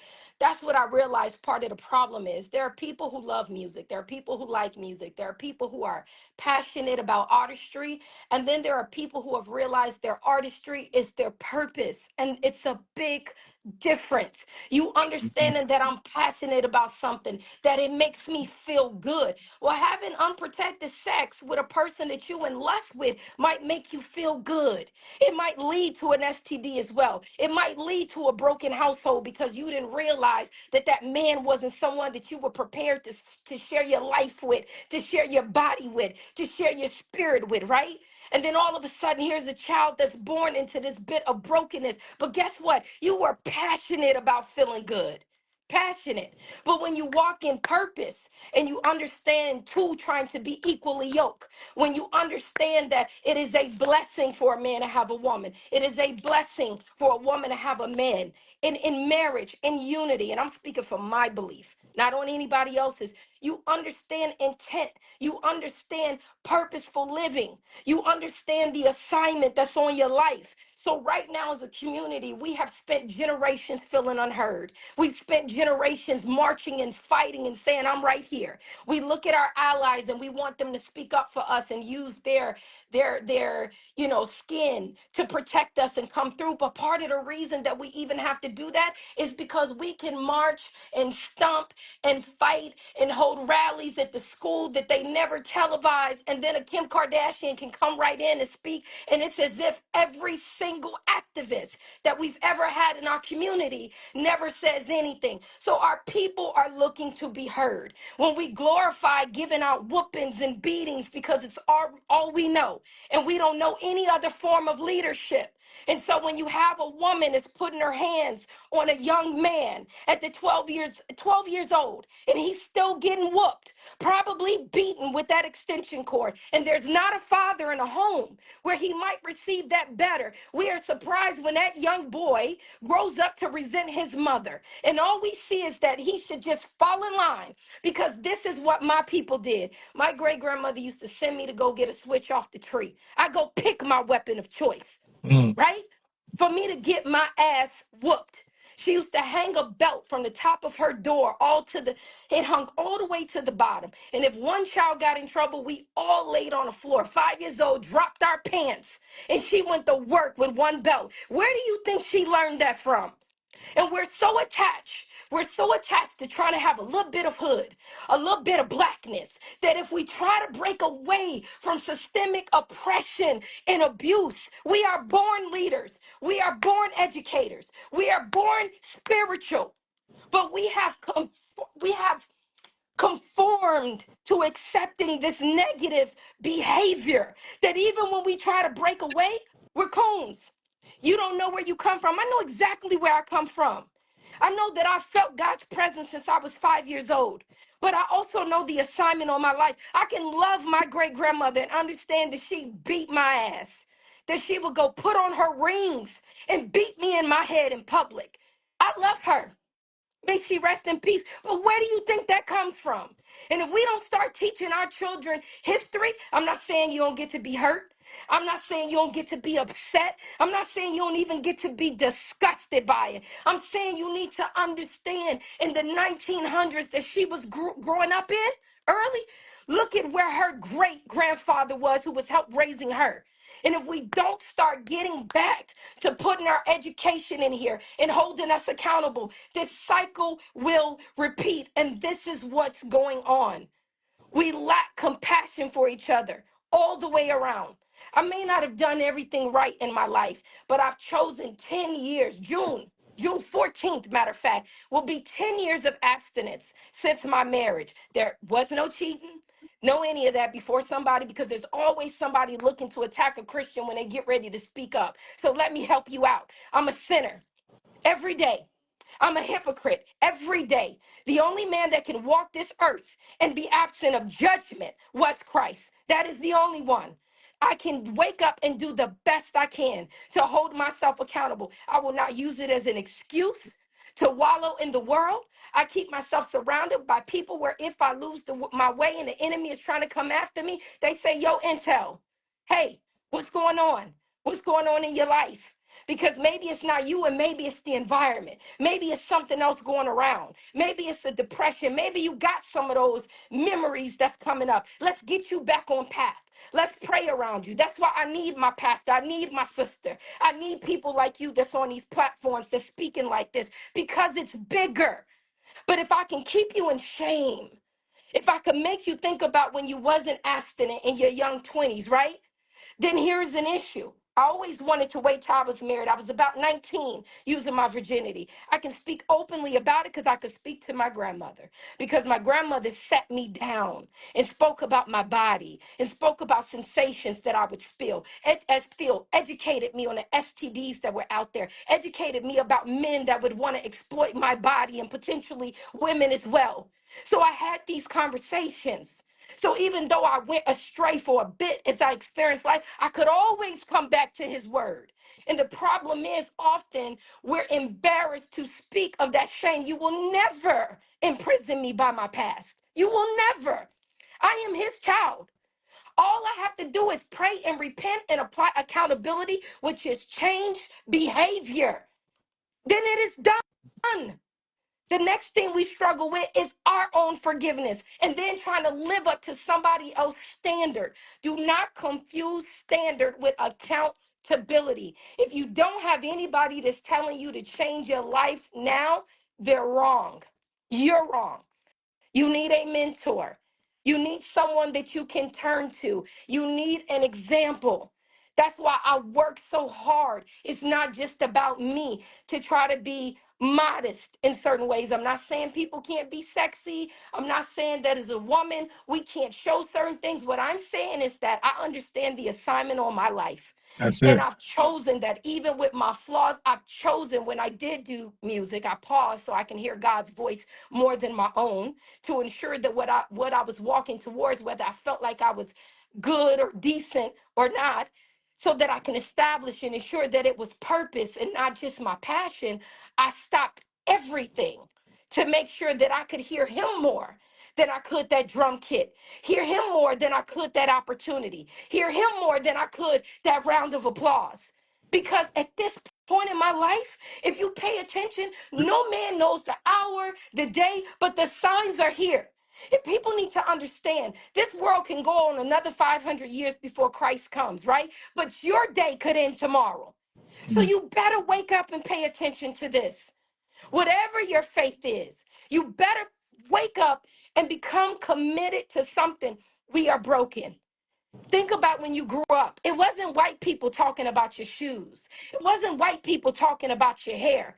It was the same people going through the same struggle that looked like you on the same block, in the same hood, struggling down the street, buying the same penny cookies from the same penny house, candy house. And I'm from Chicago. The same people right there with you was the first ones to judge you. You know why? Because hurt people hurt people. It's the reason why when you make it out the hood and try to do better and come back, most people don't make it when they come back because we are envious, we are jealous, we are spiteful. The truth is, we are hurt. We want to go with you. We wanted somebody to guide us to. We wanted somebody to love us too. We wanted somebody to be empathetic to us too, right? That's the issue. So when we come home and we see you, and I'm speaking we in general, it's not that people are really jealous, envious, and snakes. They are hurt. They feel abandoned. And it happened long before you left. It's in your homes right now. It's nothing wrong. I feel like I need a man in my life. And it's a lot of women that may not agree to it. But this goes back to my faith. I was taken from half his rib and put here to support him. But understand, there is an order on his life as well. So, we can only do so much. A man is designed to do certain things. He's designed to be out in that field protecting us. And understand what I'm saying when I say field. I don't mean literal field. He's designed and given his level of strength for a reason. Does it mean a woman can't get in the gym? No. Does it mean that a woman isn't able to defend herself? I'm a prior military police and I'm from the west and south side of Chicago. I'm going to defend myself. What I'm saying is that the way we were designed in the order of over our life is that we weren't supposed to happen to step into that masculinity. They weren't supposed to step into that level of femininity. And it doesn't mean that we can't be strong. It doesn't mean they can't have emotions. We are lost. And because we are trying to figure it out.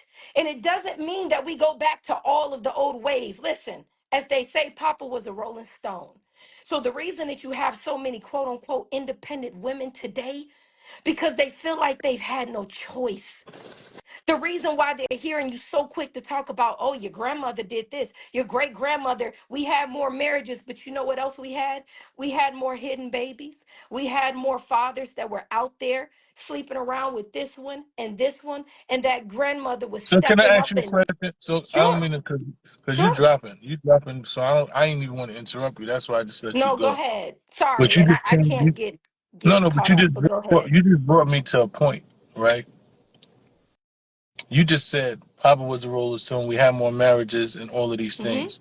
So what does that actually say? Does that say that the perspective and the narrative and the imagery of what they say the union of marriage is not actually what it is, or is it No. really attainable? Because to me, is if I'm just a man of common sense, Hmm. right? Because I realize that just listening to you, right, you are so evolved in your spirituality and you are so in tune with God, like the calling on your life is different. Like I don't even know if you're into if you've ventured into ministry and those things, because that's you sound like you should be in ministry. So that's just me, because you have a level of anointment that is very rare. Like I haven't heard that level of knowledge and anointment and just being so in tune with God and yourself at one point, at one time. I don't know if I've heard that more from anybody than I've just heard just listening to you in the last 5 minutes, right? So with that said, me being someone who I don't believe is that evolved and that level of anointment, but definitely has his own calling from God, right? And struggles with a lot of different things. And I believe that I'm so in tune with just the average man and the Hmm. mentality of the man. And when we talk about marriage, right? When we talk about that union and we talk about those realities that you just spoke about, of Papa being a Rolling Stone, he had this many children here and this is a reality that Yes. most good men, this is a reality that most good men are faced with, right? If we look throughout history, we look throughout our history, the greatest men in our that we can probably attribute to, the only form of what we could say wrong thing they did was infidelity. What they weren't able to be loyal to one woman, right? So for me, when we having these conversations and we talking about this union and marriage, right? Is I, is I is love where you're monogamy? going with this, and No, I, but I look is, forward is it to is it actually something that's real? Because if we look at yes, the numbers, because I do yes. math, I'm I'm right? gonna tell And you. I'm gonna tell you why. when 90 plus, no, I'm gonna say something. When 90+% of relationships that I know have infidelity Hmm. in them, 90 plus, not just one or two, the majority of relationships have experienced levels of infidelity from the male part. Not say that Hmm. women haven't done. There are situations with women, and they're actually still hot, but most of them are from the male perspective. So is this one union, one man, one woman thing actually real? Is it something is it something that's actually hindering relationships and unions between man and woman that actually were first? Because outside of that situation, relationships be working. I've seen marriages and people be in a relationship for 20 years, and the woman to find out that the man cheated on her and forget everything the 20 years didn't matter, that he took care of you, he paid the rent, he took care of his kids, he did all those things, but the fact that How you how felt, how real you want to get, I Mice? want to How real you want to I want get? to get Okay, real. I want to let's get go real. here. Let's Yeah, go here. I want to get Number real. one, number one in our community, everybody has their vice, right? Mm-hmm. Everybody has something they try to conquer, and the thing about marriage is that it's real world. I tell people, when you're looking for the diamonds, when you're looking to go to the places to post on social media, and I'm not saying don't spread your joy. There's a lot of people, whether you believe in Valentine's Day and stuff like that, that's a different conversation. But I'll say this: I love to see love online. I'm like, if y'all gonna display it one day a year, and I get to see people happy and feeling love, I'll take it. Now, with that said, every relationship has something that they have to conquer, because every man, every human has something that they have to conquer. Yes, absolutely. And I can only speak for my faith. Marriage is between a man, and a woman. At the end of the day, anybody else that you allow somebody to come into your path, your spirit, your body, it was designed, to me, intimacy is a gift. The enjoyment, the pleasure is a gift from God. The opportunity to share life is a gift from God. It was intended to be with two people. That's why you have these young girls and these young boys that start so early, and it messes them up. They round here chasing these women. These girls are chasing these boys and don't know what to do when they wide open, because mentally they weren't even prepared for what it is they're getting ready to pursue. And it's taking a hold of their lust and that emotion and that thirst to feel good, because there is a brokenness that's there. So let's go back to the black man, right? So we look at, I brought up the comment, Papa was a Rolling Stone. And I'll tell you what it means for me growing up and me hearing it in the household. It basically meant that he was out here potentially spreading his seeds, his time, his energy, his love with several people. When we glorify our leaders and said they did everything right, but this one thing, except for being in the household, the whole reason that the enemy was able to exploit child support to begin with, was able to exploit the black home to begin with, it's because that one thing that he felt was so minor, it wasn't minor at all. It's the reason that even though you're struggling and you're trying to do the best you can, if you're not paying that month, they coming to take your license. They coming to put you in jail. Because even though you felt you was great in all these areas, you're an activist. But does that You're make a it right though? Wait, wait, wait, wait, wait. No, Because let me break it down. you Let actually me asking break it someone. down. Okay, let okay. me let me break it down. Even though you're right in all these other places, Mm-hmm. when you divide your time, when you divide your spirit, when you go outside of the marriage, it has a cause and effect that hasn't hit you. What often happens with women, those 20 years later, she gets a choice. A woman can walk away from a marriage if there is adultery, if there is abandonment, if there is abuse. If she chooses to stay, that's her choice, but it doesn't make his action okay. If my job is if my job is abusing me, if I choose to stay because I feel like it helps me take care of my kids, it doesn't mean the abuse that I'm enduring is okay. Sometimes it means that when we go back to that era, men were handling the money. Men were having the jobs and the careers. Women was staying at home. We didn't even have full rights at a certain point. So we can look at it today and say, oh, they made a choice and it seemed like it's no big deal. No, no, no. No, no. Often those women were hurt. Often those women didn't feel like they had a choice. Often So those what women, I'm trying to say is, so this is what I'm trying to say. You're pretty much saying what I'm saying, right? I'm saying this. If No, we're no, no, looking because at, you're making, no, no, so you're let not me say, making let me just, justification. I'm not Go making ahead. I'm sorry. justification at all. I'm not making justification at all. Sure, I'm sure. just saying this. If if if we're looking, if you look at something, right? Let's say you're Mm-hmm. looking at the star. You looking at the sky, Mm-hmm. and something is in the sky, and you like, wow, I want to be able to be held up like the clouds. I just want to, like, you're holding your standard is the clouds, Okay. and in your mind, nothing is holding the clouds up. They just moving around, and you're making your assessment that you're going to be like a cloud. And then but you don't know that the cloud got this happening, all of this shit is happening. So what I'm saying, I'm making that analogy to say we're looking at marriage Mm-hmm. from a perspective. We're looking at, and we're saying this is what a marriage is. This Okay. is what a marriage is supposed to be. But yet and still, and we're basing it off of situations where the marriage was never that shit that we said it was supposed to be, right? If we go back to the Bible terms, right? If we look at African culture, there was always multiple men had multiple wives and multiple our own culture from the beginning, right? So when we basing a man, when you're making a basis of something, saying this is what it should be, when it never was that, is that actually realistic is what I'm trying to say. I'm not saying we don't have to have our beliefs, but if we're making assessment that this is what something, because normally when you make an assessment, it's something that's doable because most people can do it.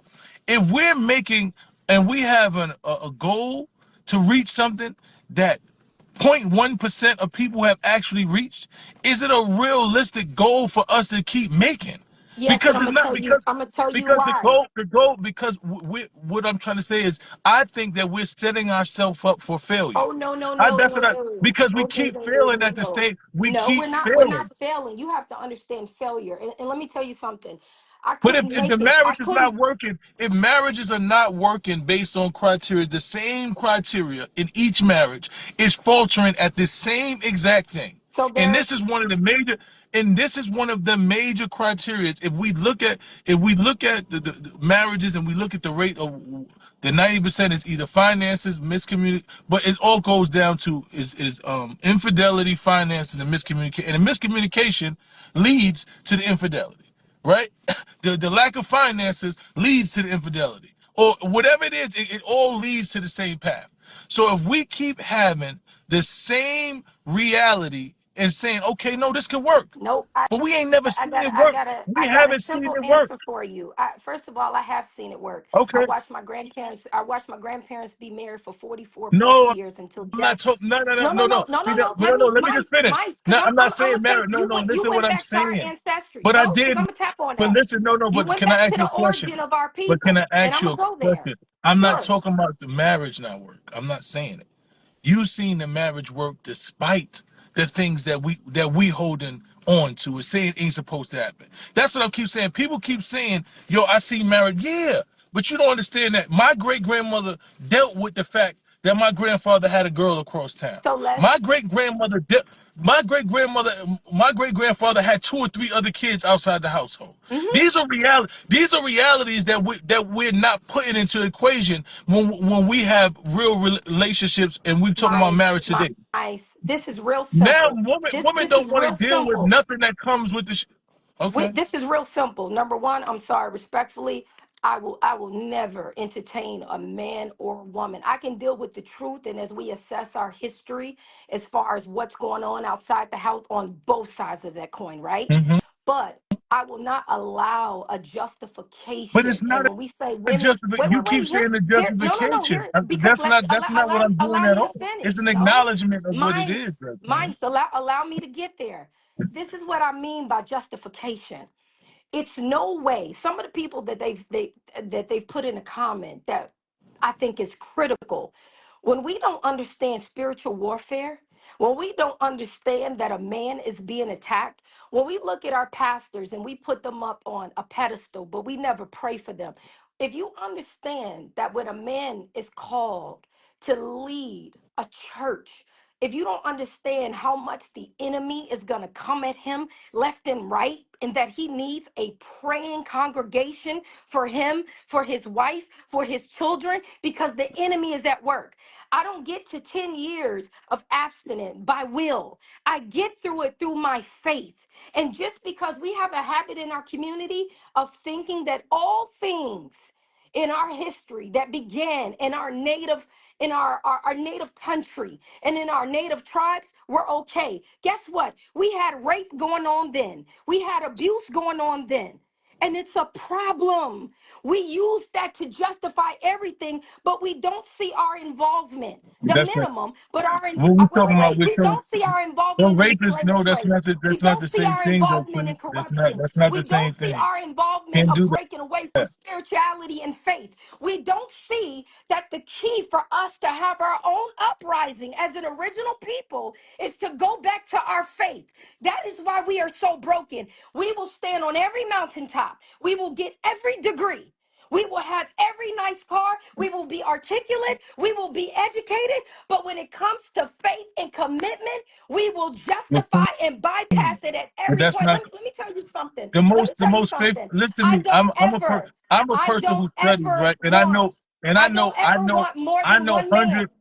I I don't know ever want hundreds, more than one and man. I And hear you, I and don't I'm not ever saying you want a man should. who feels like, I don't ever want a man who feels like that he has to accept rationing of my body, my time, my But spirituality. it's This is why I nothing chose wrong with to that, though, wait Queen. And I'm until not if saying, I and ever that's a remarry. beautiful thing.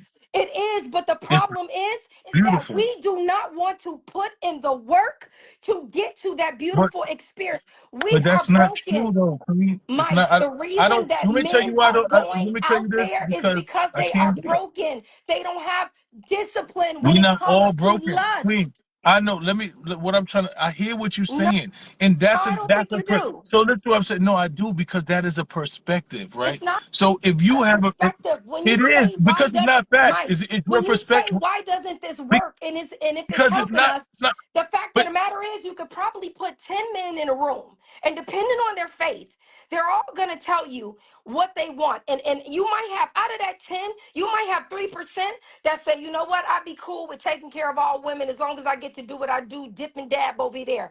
Out of the 10 women, you're probably going to have more closer to none of them is willing to share. Again, depending on their faith.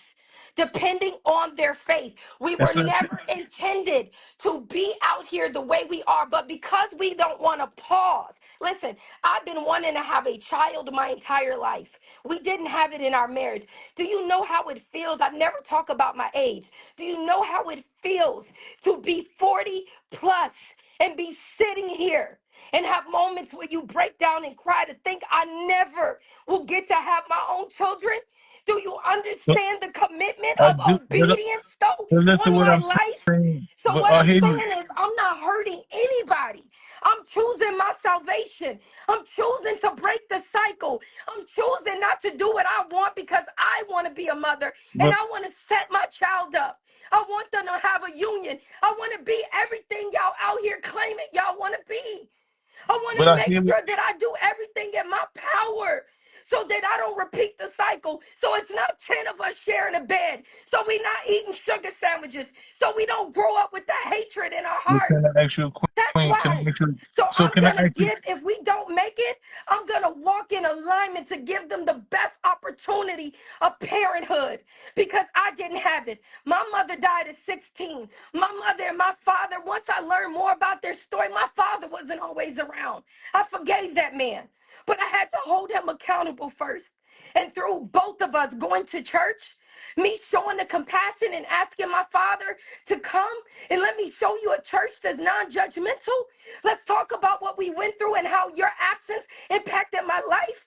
But let me show you through God's grace and healing and his mercy to me that I extended to you for us to take it one day at a time, for us to build because you deserve a daughter that's going to care about you. You deserve a daughter that's going to love you unconditionally. And I deserve a father, but we got to be willing to stop the shenanigans and show up for each other. When I understand his story and what he's been through, It ain't about that he want multiple women, and that was never his case. It's the brokenness in his home. It's the fact that his mother was abused. His mother was abused. He didn't know who his father was. And you know why? Because everybody thought they could play house at everybody's house. And we don't want to Okay. talk about that. I But I choose do to want to try to talk. That's what I forgive want to a talk about. man. I Nobody want to. is perfect. I The just reason want to that you have give more a men perspective. that seek this type of lifestyle is because they don't have great fathers that's talking to them why Claire Huxtable was enough. That's why. We don't have the imagery anymore. We don't have the accountability anymore. We feel like if I just stand here and do great as a woman in my sins, nobody can tell me it don't hurt you to look in a mirror and know when you've fallen short. Because when you have faith, you have accountability whether nobody else is watching you. You feel it. Everybody has that opportunity. The problem is that we have an entire machine, an entire system that's pushing us from separating each other. I'm not here to judge you. I'm not here if you went out here and you cheated or whatever. It's not about that. What I am here to tell you is that, listen, you can do better. All you got to do is forgive yourself. Let me show you how faith, let me show you how me praying for God to remove the spirit of lust. It means that I'm not even out there shaking my ass. It means that I'm not even out there But wearing this the is what I'm trying to say. over-sexualized clothes. So can It I ask means you that I'm a not question? out there in the I club putting can't do that. myself in lustful positions so But that I that's can not. be tempted by more than one man. But can I say one thing? Can I say one thing? Right. Go ahead. Only place that you can speak from in this situation is from your space, Queen. Right. When you make an assessment, right, about how you do these things and how you have this level of abstinence and how you have this level of discipline and how you are, and that's a beautiful thing.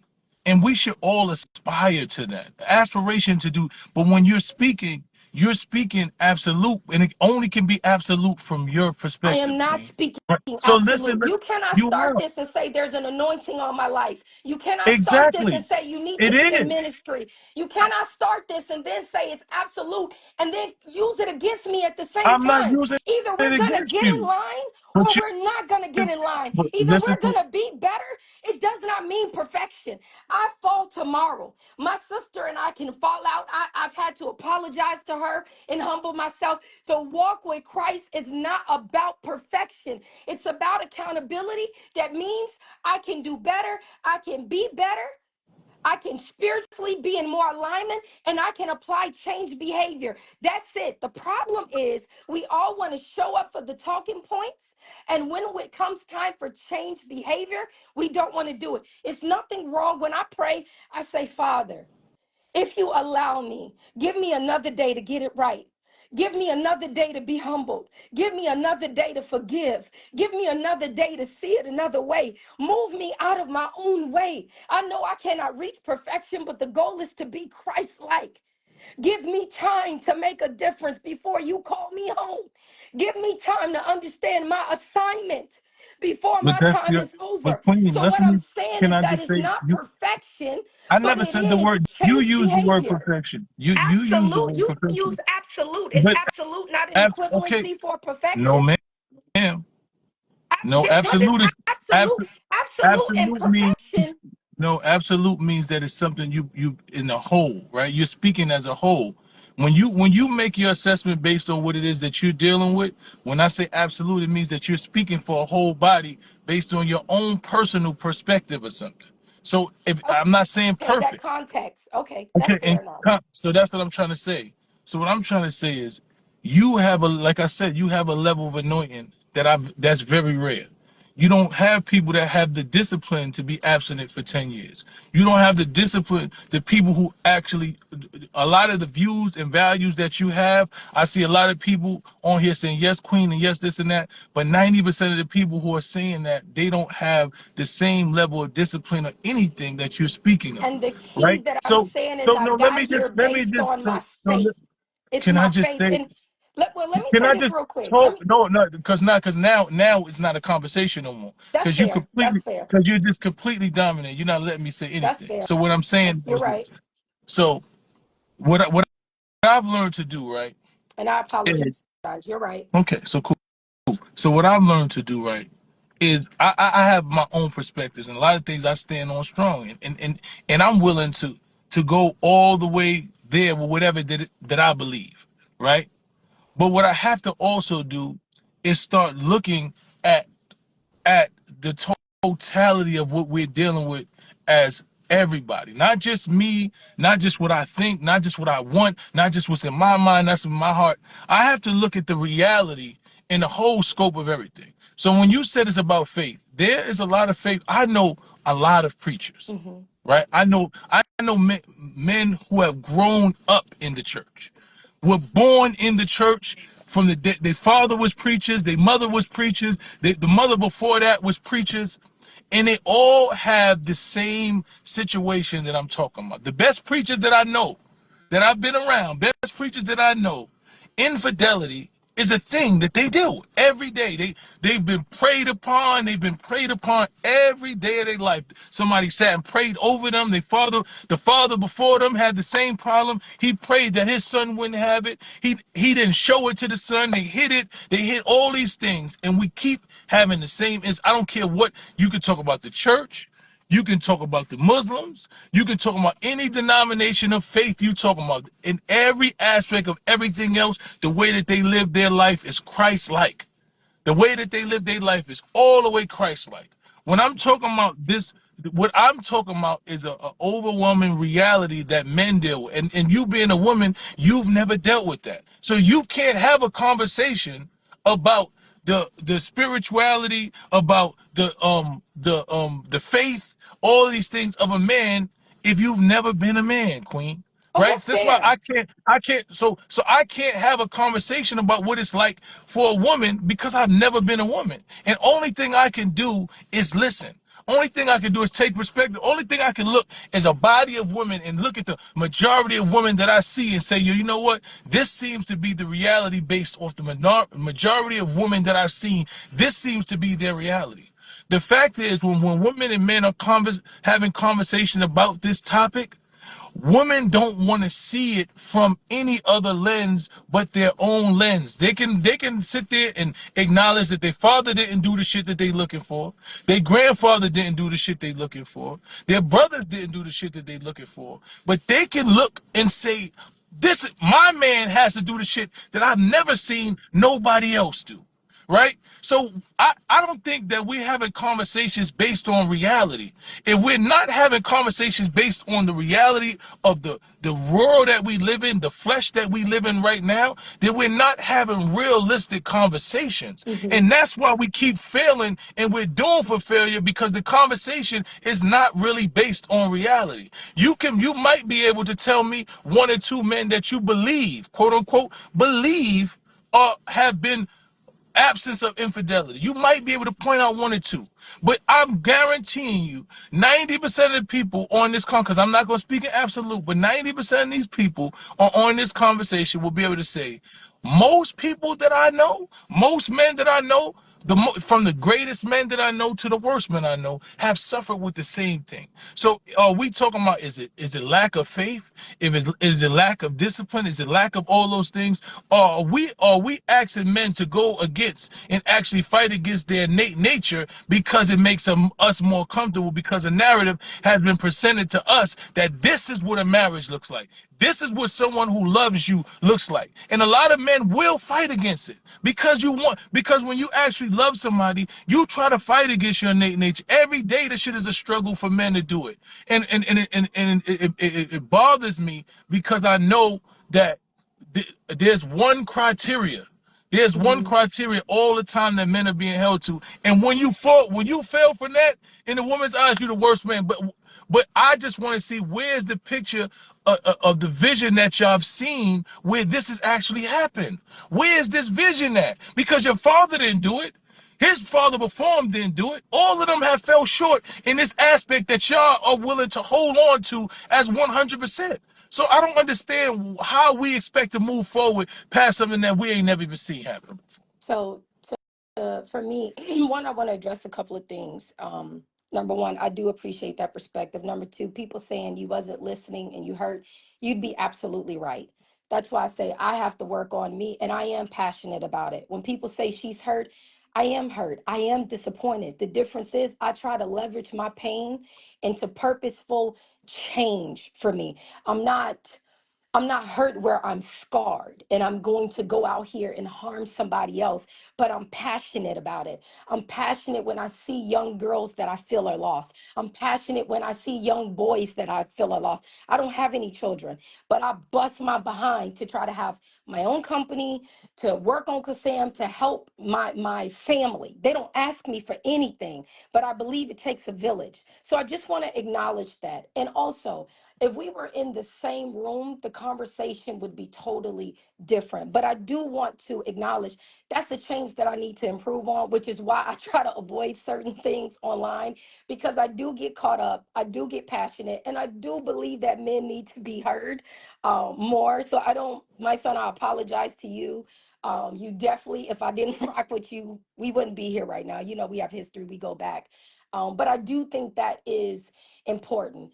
Now, as far as to your point, as a woman, why would I, just an example, if I didn't see it with this one, if I didn't see it with that one, that is why when I told you I have a purpose over my life, when I told you I'm living for my afterlife, when I started this conversation off telling the audience, I cannot speak for anybody else. People have thrown that away. When people say it's not just you or you're the only one, I'm only speaking for me. This is my perspective that's based on my faith. If you're an atheist, everything I'm saying is null and void in most cases. So let's be clear. I can only use my voice, my position, what's on my chest, and I will always speak about Christ and how he's delivered me. That's all I can do.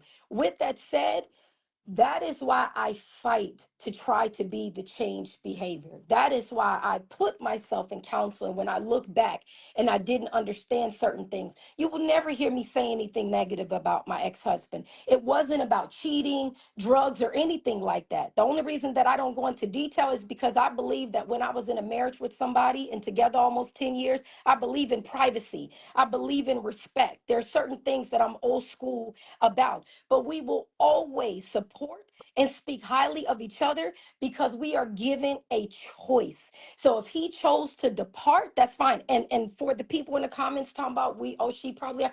Oh, no, no, no. Maybe 2 days at most. We sit down, we speak, we educate, we love, but people have a choice. A man who cheats, and I'm not trying to make a pass for them, people cheat for different reasons.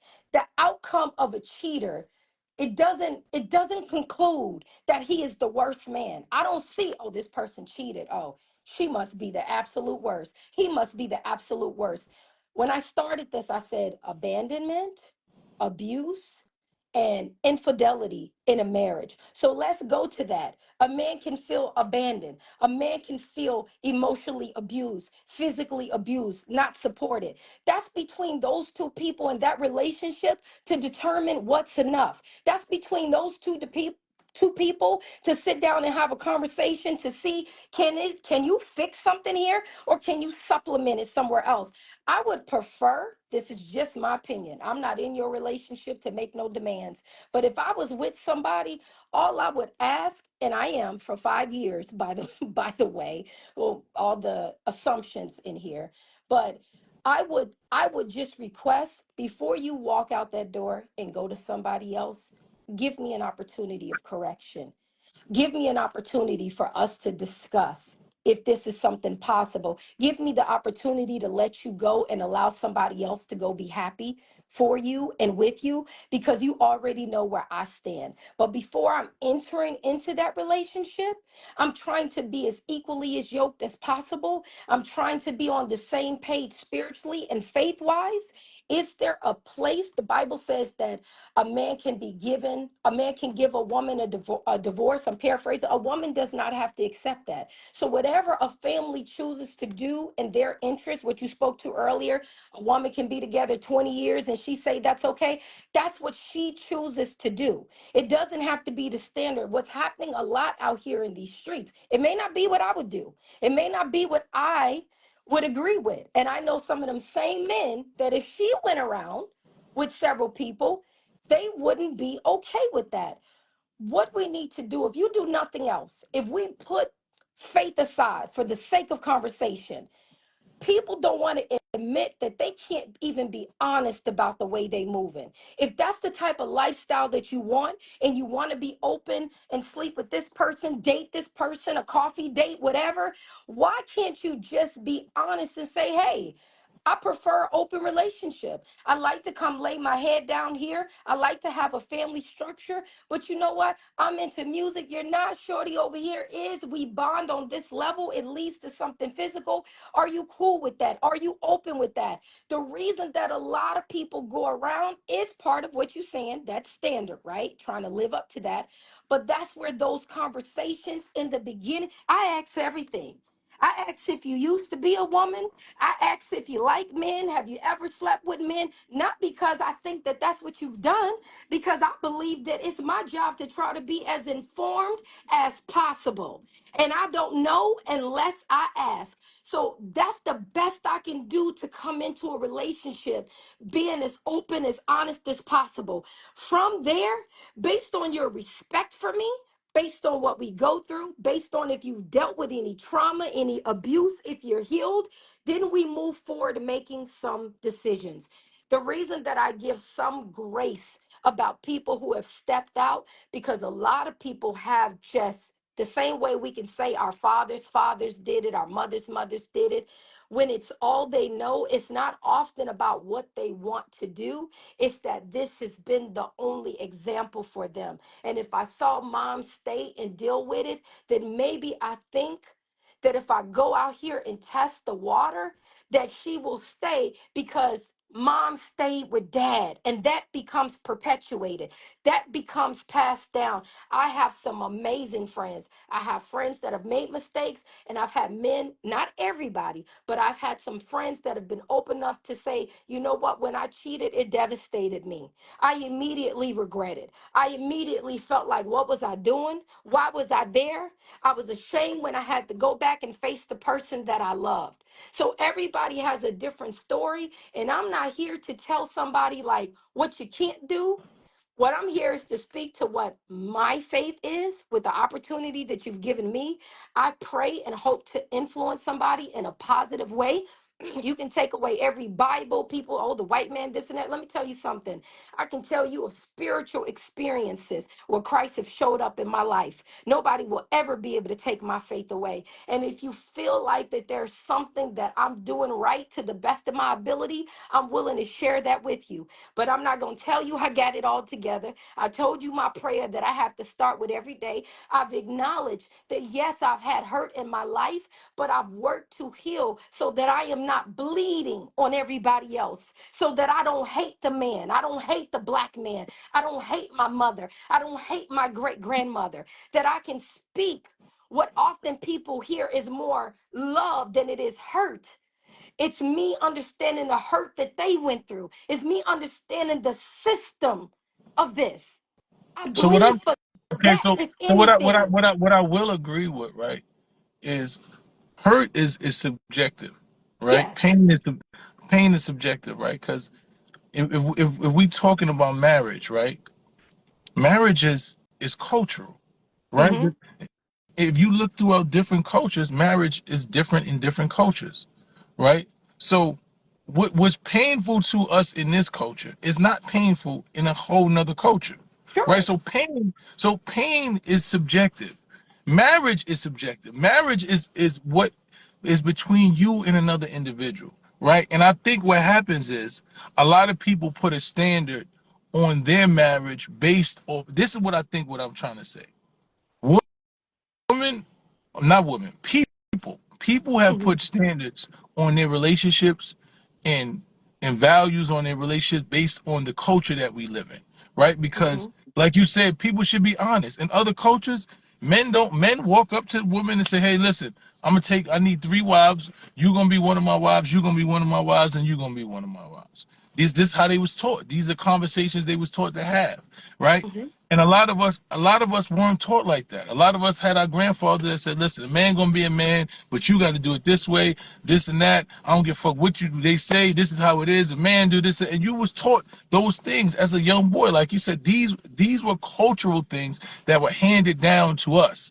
So when we started finding out that these things were hurting women, because we didn't know it didn't look like it was hurting my grandmother, because she wasn't crying, she wasn't talking to us about it. They were still married, they were still in the same household, the kids were still, it was still family to us. So we Yeah. just thought that those were the way that things were supposed to go, especially as men. Hmm. When we started to learn that those things weren't supposed to go that way, and we started to realize that the way that relationships have been formulated in this culture is not working for us, it's not working for you, because we're making you feel this way, and we're doing this and that, and we're trying to be this to you, understanding that we're not even being true to us, and we're balancing all of these things within our culture. As we started to get older, we started having different conversations with our sons, Hmm. saying, "Hey, you need to be truthful about this. You need to have these conversations with women. You need to not dedicate yourself to anything that you, it ain't just, yo, you gotta find you a woman, you get married. No, that's what we was taught. You need to find you a nice girl, have you some kids. No. You're Hmm. not supposed to do that until you're fully prepared. And you're not supposed to do that to somebody who understands who you are, that you find yourself equally yoked with, till you on the same page with a woman. These are things that we are trying to redefine what relationships look like in this culture, right? Hmm. Because women are saying that they have been hurt and they're tired of being lied to. So what we also find it now is, as we watch the honesty of men, is called being narcissistic. It's called being all of these things now. So trying to find that balance within this culture, and trying to have relationships that are healthy, trying to Hmm. find relationships that are productive, to where no one is paying, no one is bleeding on the we bleeding on the other. I hear people saying, "My son is broken." I've never been broken. You have to learn. When you start learning things, that shit that don't fit you, it's just like if you go to a Muslim country, most people are Muslim there. You might find two or three Christians, but most people are Muslim there, because that is the culture and the faith. And sometimes they come to America and be like, you know what? I don't really want to be religious at all, because Hmm. it doesn't even fit me. I grew up in a culture of something that never really fit me in the beginning. And some people find out, say to themselves, you know what? I love this religion, and this is who I am. So what I'm saying is, in relationships, the culture of relationships within America is failing, because no one is being honest about what it is. There are men that's on this live right now, right? That are sitting here lying to women. They're lying on here, saying how beautiful they are. They the best men. They've never cheated on a woman. They doing all of this, and they calling me out my name and this and that. And you're gonna find out that this man is either cheated, or he's fucking with men. It's nobody's being real, Yeah. right? And this is what it is. There are women that's on here right now that's cheating on a man and mad, saying that the nigga's cheating on them, and I'm not gonna deal with this and that. And they've cheated on a nigga 1,000 times. These are Yeah. realities. I Yeah. have conversation. I have conversations with women like, fuck that. I'm not gonna be with a nigga that cheat, this and that, and this and that. But I'm like, but you cheated. Like I've literally been in situations where women that's mad at they man that's cheating while they cheating with another nigga. So we're not nobody's the reality of what we're dealing with in this culture is there's a lack of honesty, and real hard conversations Agreed. about what a relationship is supposed Agreed. to be, what it looks like to me, what it is it for me, how can I show up as my best self to be the best self for you? Because I'm scared to have that conversation, because culturally, and the narrative that's been painted doesn't fit that. So I gotta play this rule and play this game and all this shit, and it's not working. It's just not working. Well, and It's not I think you working. bring up a good point, and it goes back to what I was saying about honesty. Some of the conversations in my relationship is about where our faith is, and we may not always agree on certain things, but it's important to take the time and have those conversations about it. It's the reason that my entire life I've always asked everything, and when we get back to confidence, that's another part of it. I don't have to be anybody else's cup of tea. I don't have to be the this or that if I walk in a room, but I need to understand that my beauty is because I'm God made, that He created me this way. Now I can dress it up, I can dress it down in whatever I feel like is best for me, and how I want to present myself to society. But we have to get to a healthy place of owning what it is that we seek. The best thing that a man can do for me is be honest. And then the best thing after that is accept if I decline to engage in that type of relationship or behavior. But I could say, thank you for your honesty. I grew up a huge time girl, sports, everything, you know? And for a lot of people, it's like, oh, well, she wears these big baggy clothes. A lot of dudes wasn't in my face like that. I was okay with that. And I remember like my junior year, I started dating a guy. He was like, I want a girl that wears skirts and is more feminine. And I was like, okay, I promise you, like no cap. We literally had a conversation. I said, I understand that. That's not me right now. I always said I'll wait till I'm 18. I started looking at, adult men because I saw how the security guards would sexualize the young girls who dressed like that. I saw the attention that they would get and how they were pursued. And I never wanted that. And through the grace of God, I did have other brothers that would put me on game to that. We discussed it at 16, 17 years old. And I said, cool, I think you should be with somebody that you like. And that's how we ended that. Like it was probably one of the most healthiest experiences I've ever had. But I don't desire to be what he wants. I don't want to chase the man that's looking for me to have an appearance that he doesn't want. But that healthy conversation is what we have to get to and leaving society out. My thing is, if you want to be out here and you want to have multiple partners, and it doesn't always have to be sexual.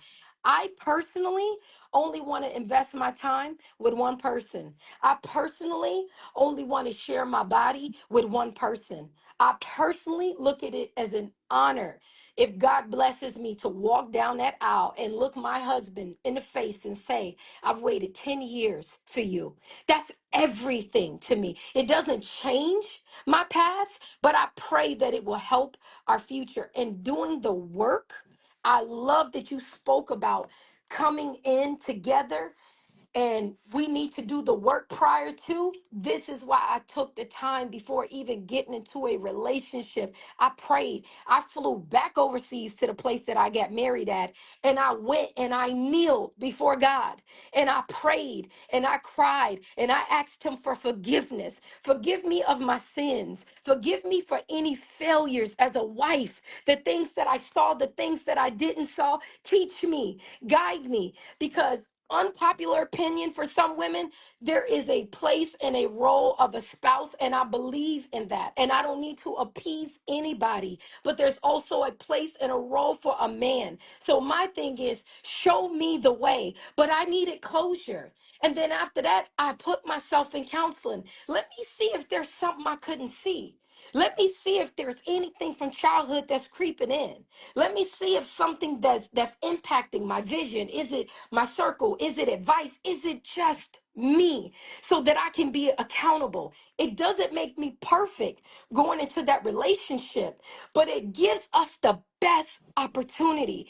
And when you understand that life wasn't promised to be fair, when you understand that this is spiritual warfare and how the enemy is going to come together to attack everything that you do, when you understand that you can repent and go to Christ and that he will give you grace and mercy, then when you do have those hurdles that come at your relationship, you know how to handle them. You know where to turn to. You know how to have guidance. You know how to give forgiveness. If I see my partner is being attacked, if I see nobody gonna support mine the way I support mine. We may not be perfect, but nobody is gonna sow into him the way I sow into him. Nobody is gonna hold him down the way I hold him down. And that's something that I bring to the table and that I'm very proud of, because for me, that's spirituality. I'm half of you. And the reason that we become so broken is because in marriage, again, this is my faith, we forget about the fact where two become one. So as I'm moving towards this person spiritually, physically, emotionally, and then we get to the world financially, right? Economically, partnership. God has an assignment for my life as an individual, an assignment for his life as an individual, and as an assignment for both of us being married. I'm not here to force anybody to buy into that. God gave us free will. God gave us choice. So the same way he's using you for your platform and to speak for those people who feel like they aren't heard, the same way he can use me to do the same thing. And we forget that two people can be running a separate race with the same intention, and we all can be used to be doing his will. So each of us, nobody has to be necessarily right, nobody has to be necessarily wrong, but the conversations have to be had. So many people probably checked out hearing our back and forth. They either got what they needed or they needed to move on. There are seasons in my life that I can tolerate some conversations. There are seasons in my life where I can't. And it's nothing wrong with it. But sometimes God uses you to show somebody they need to plant the seed. Sometimes somebody uses you to help them dig. Sometimes God uses you to water it. And then other times he just needs you to support. And your assignment is over. He used your voice. Your That's it. assignment is over. But we have to get to a place, whatever your faith is, whatever your preference, culture. You spoke on that, how there's different things for different people. That's one of the reasons that I love to travel. And I typically would travel by myself because I want to go in a church and everybody may not want to do that. You know what I mean? I may want to venture and see what a mosque life is like. Even if I don't agree, maybe I hope that it offers greater understanding that I can still love someone that's seeking a level of faith that I am. Maybe I'll sit and speak to an atheist without judgment and understand how they got here and why they got here. And if they give me the opportunity to share my faith without them feeling like it needs to be forced on them. So everybody gets to decide what they want to do in this life. But I know without common systems in place of forgiveness and understanding, and oftentimes in that same hood, knowing that we're all suffering, we can't even begin to speak about relationships because I think we're all seeking love in our own right. But the problem is at home and the influence, and again, to bring it back around to the sexy reds and the things like that, and what we promote, you got to go back to your school. You got to go back to elementary. You got to go back to high school. The majority of the people who had something to say about you were not other people of different demographics, it was of your own people. So until we can start and learn some compassion for each other, I don't agree with a lot of what you said today, but here's the difference. I heard you. I'm going to go back and have a conversation with my partner, with my brothers about it. I'm going to get their perspective. I don't have to agree, but what I can by empathizing with your disposition and your view, that can open up a door to greater understanding of why you feel that way. And who knows, it could either lead to an agreement or maybe a conversation that thinks about or that leads to partnership. How do we get to resolution after all the talking? Because to go through all of this and not speak about how to have change can be pointless at times depending on where you're at. So we need these conversations. There aren't going to always be flowery and perfect. You know what I'm saying? Well, You need listen to to me. get in the mud. And tell you know that I love you. You know what I'm saying? We have our own friendship, you Yeah. know, and we always bond. And I know a lot about you. We've had conversations. Yeah, So I always absolutely. respect your perspective. It's just that I be wanting to give a perspective because I feel like we're in a time where we're so divided, especially men and women in perspective. And it comes because a lot of women are honest. Like women are honest. Women are saying, "Hey, this is what I want. This, and that," and men aren't. Right? I sit there and I'll be having conversations like this, and it'll be a bunch of men, and niggas just be quiet. I mean, I don't want to use the word, but men will just sit there and be quiet Yeah. because they don't want the pushback. They don't want to be honest about what they think or what they know or what they've experienced. So they just sit there and they leave me in these conversations alone. But when I'm in a room full of men, these are the conversations we actually having. Right? We Hmm. having real conversations. And a lot of time people are more comfortable hiding. certain realities. And Hmm. that's why you find out later. That's why you got the guy, whoever's named Jackson or whatever, that was giving all the advice, and you find out that he was the biggest cheater in the world because that's what's comfortable. That's what they grab on to. Women grab on to a man who sit there and say, "Yeah, man, no man is urged. If you're just weak if you're out there cheating. Like, oh, please, who black men have never cheated. All of that shit is cool, but to have the real conversation and be honest about the emotions, the mind state, the shit that we've been taught, the shit that we learn, Hmm. innate natures that we feel, the shit that we fight against every day, trying to be just having those conversations, it's not celebrated because you get women sitting there saying, "Oh, you this and you that," and because they don't, and they're supposed to say that because they're not men. Just like women, we don't agree with a lot of perspectives that women have. We sit there, they say men are from Mars, women's from Venus, whatever. We sit there and we don't, and we hear shit, and I be like, I don't even know where that comes from, but I'm not Hmm. supposed to, right? Yeah. Because I'm a man. So there's certain innate things about women that I will never understand, and I won't even try to. And I realize I have to chalk it up to it's us being different beings, right? Just like it's certain things about men that women will never understand, right? Hmm. And if we understand that, then to the constant you trying to insult somebody into your way of belief or into your innate nature, it's not going to work. You're not going to insult me into your nature. A woman is not going to insult a man into being as emotionally and passionate about things that they are innately are. It's never going to happen. I think you It's just I don't care said how. something powerful right there. I think you said something powerful, and I hope everybody caught that. There is a place for accepting that you do not understand. That's a balance, and there is a respect. And we kind of just we sum it up with, hey, we don't have to agree. But even that, sometimes when you say that, that can be viewed as dismissive.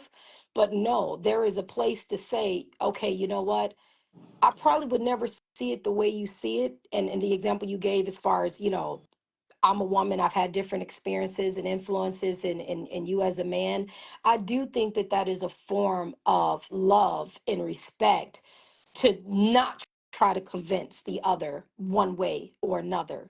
If that makes sense too, that hey, I can feel this way, you can feel this way. It's great to have understanding, but oftentimes that man isn't even seeking understanding. He's just saying, hey, I'm heard, here is where I feel on this, and respect it, and kind of leave it at that as well. As long as in you all's communication, I think that's everything, is the communication. As long as your communication is up to par, and you can move from an adult perspective, to do so, I think that's great. So sorry to cut you off. I think that's powerful. Yeah, and that's why we have XY and XX chromosomes. Those things are make us innately different, Hmm. right? And that means there are certain chemicals and mind and things that our bodies, minds, and all those things that Hmm. play into our perspectives on life that the other person will never understand. It just will never happen. So trying to make them understand, like I can have this same conversation with a man, and the man would be like, "Now you're 100." Even a man that's the most loyal man, that's probably said I never cheated, he will say, "You know what? I get 100% what you told me." Yes. And every day it's the hardest thing in the world for me. But I've somehow I've been able to discipline myself. All of these things, but they will immediately get what you're talking about. You can have this conversation with a woman until you blue in the face and you break it down, and they'll just look at you like, nah. Y'all just men are just greedy, men are just this, and y'all don't want to do the work, and y'all don't want to do this. Just be like, you know what? Do you I can't do have this you think conversation. it's I do you can't really think it's have the a place conversation because of feeling like they're going to condone it? no, When I say it's not. It's not because condoning something and understanding is complete two different things. It's just like no, me. no, no, I'm If I'm saying, do having, you think the reason women don't I think acknowledge that's. it I don't because know, they but I can't. feel I like can't they're tell you that. condoning? Okay. That's something I can't really say. But to ignore that it's constantly happening Hmm. just for the sake. If you ignoring it just because you don't want to condone it, then I don't even know how that works because it don't disappear because you don't condone it. It's like me having conversations with young boys in the hood that are gangs and gangs and violence and all that. Hmm. I'm able to have a conversation with them, right? Because I know exactly what they're going through, right? Hmm. A lot of these the white people in the suburb communities look at him like he's the worst person in the world. He's just a criminal. No, I know what he's going through. So the Hmm. conversation I'm having and what they think is completely because your perspective is based on some shit that you've never had to deal with at all. Right? So I don't know if they saying they don't want to condone it or if they just don't have the understanding to be able to deal with the perspective. I could have a conversation with her. I don't want to kill nobody. At this point, I never shot nobody. I never did all of these things. Hmm. I've been in violent things, but I never took it to the next level. But I know what the mind state is. I've Hmm. been able to curb myself against it and stop myself and reevaluate. But I know that I was seconds away from actually committing it. So I can identify with all the things, even though I've never done it. Where I Hmm. can identify with being a gang member, even though I never wanted to be a gang. I never was a gang member. There was times where we established our clique. It wasn't a gang. It wasn't a gang per se, but it Hmm. was our clique, and it was all these. So I can identify with all of the things that come with it, even if I never actually participated in the exact act. I think when it comes to men and women, and we talk about relationships and perspectives, I think it's almost impossible for us to identify with each other in certain aspects because there's no instance where we both had this face the same exact thing or were born in the same exact thing. So there's always going to be this conflict. And I, I think it's also disheartening that we have a lot of people that do it in the culture anyway. We got a lot of men that lie like they don't have they're not that oh no that's not just a man thing, it's that man's thing because that doesn't happen to me. And then you find out that they perpetuate that shit. They fell victim way more than anybody else, and they've played into that psyche because they know women want to grab onto that. They know they want the woman to say, the man that says, "Yes, I get you 100%." I don't know that he's just a weak man and he doesn't understand, and he's just not the one, and all of this dumb shit. And they've been plagued by that, and those are factors that have plagued communication and relationships between black men, especially black men and black women, because I don't really see it outside of our culture. Because I've had conversations with other women outside of black culture, they don't hold it as high regard as we do, and it's very strange. Because when we go back to, like I said, we go back to the history, like the history of blacks in America was never monogamous relationships, so that we got that shit from the Europeans, and they're not as bent on it as we are. so let me ask you this. One, there's a lot of layers to um, there's a lot of layers to this, and I always like to tell people too, whenever you hear anybody having conversations and dialogues, understand there are many truths and there are many falsehoods. And what that means is that everything that you're saying is right. People will lie, people will sound good, whether it's out of fear, whether it's about this is genuinely what they believe. A lot of men and women do try to follow their belief, but sometimes they're human, right? They make mistakes. And this is where the shame part comes in. So here is a man of faith. He believes in everything that he's saying, but now he's slipped and fallen. What is everybody going to do? Jump in and crucify like there's no tomorrow. Oh, you're a Christian. You were supposed to do this. You were supposed to do that. But again, if we understand the reality of a spiritual warfare, then we know the minute that that man spoke on Christ's name, the minute that he spoke on that order and that familyness and that unity, that the enemy was going to come and try to tear apart all of that, every ounce of temptation and opportunity, all of that. He was going to be susceptible to. That's why I said you need praying people around you because everything. Sorry, that's my niece. I'm sorry. Everything around you begins to change. You know what I mean? So the other part is that I'm not surprised if some people in other cultures feel different. We have to remember people are motivated by different things, right? I always, whoever I'm with, and the person I should say I am with, I would love for us to build together. Whatever he's not good at, I like to be good at. Us be our yin and yang and find a way to support each other and hold each other down. Again, to me, that's the order. Some people are motivated by, you know what? I just want a provider. I just want, if I can come home and you go out and maybe you do your thing, I'm tired. My body is tired. So I'm okay with maybe you dipping and dabbing with these certain precautions. Listen, everybody has their own perspective, have their own choice. Again, some of those influences and different things. I watched, when I first moved here, I met someone when I was going through my separation, and she wanted me to go to this what do you call them, rooftop party, day parties.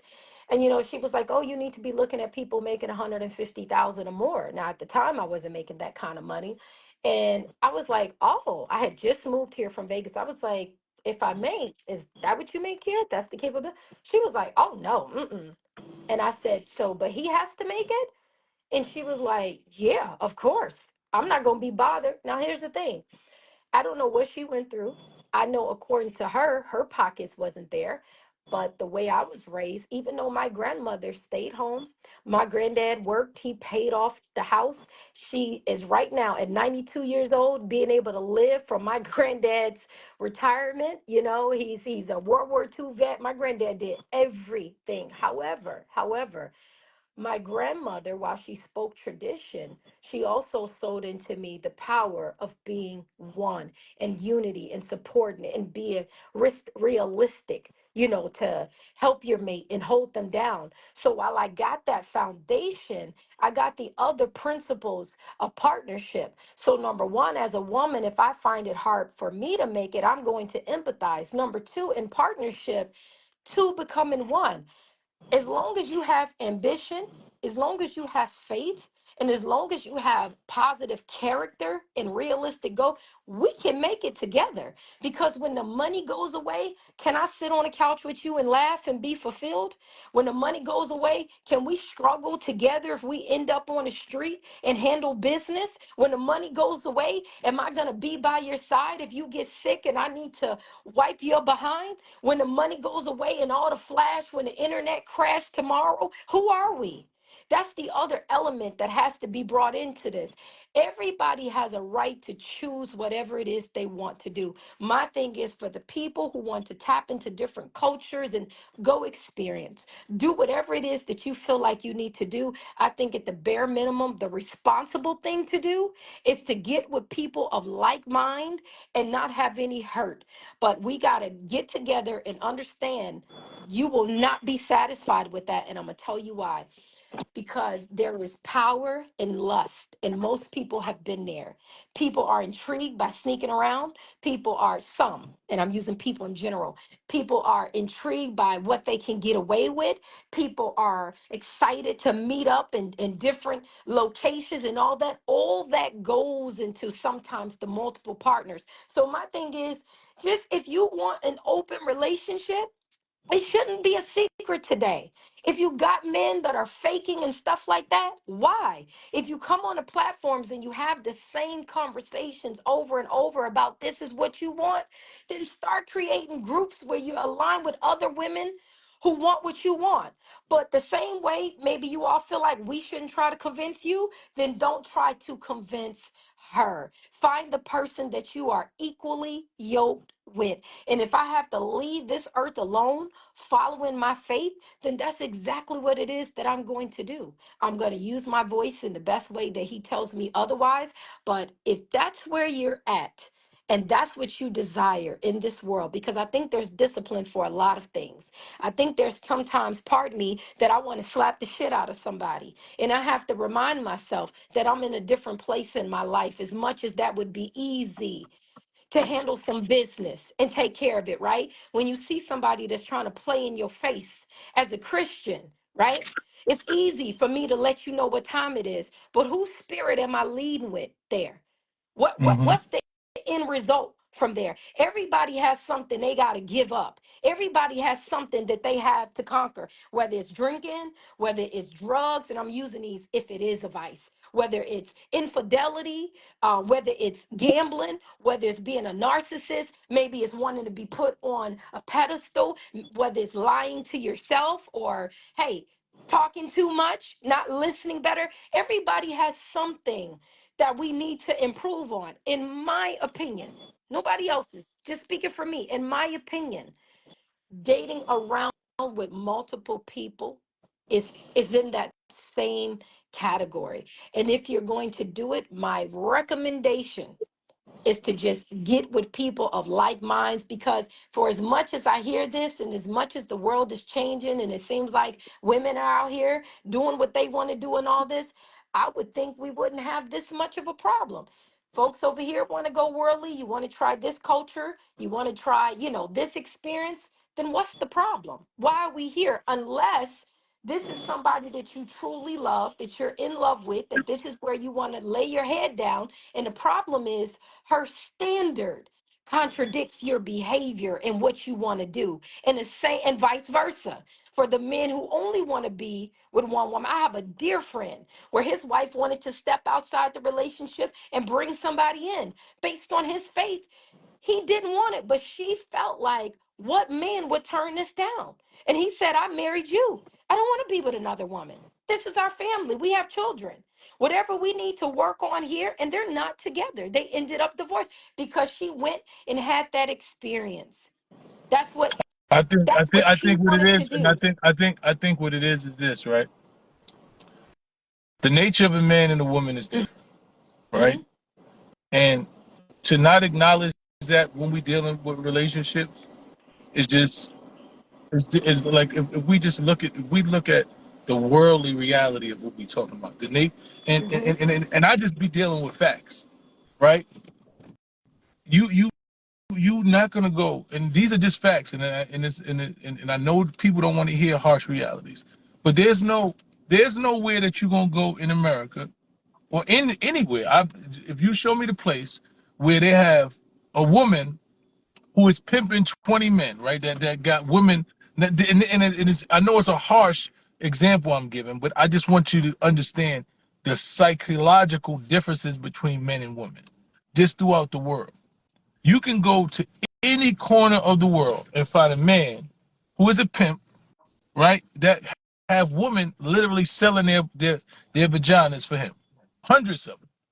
You can find hundreds of pimps around the world, thousands of pimps, men who have without physicality, Mm-hmm. without beating them, who have mentally convinced women that they should sell their bodies to give him money, to bring him pleasure. And they brought into it all around this world. This is a phenomenon. You won't find one woman who has hundreds of men that's selling his body to give them, right? Because there's a mentality difference.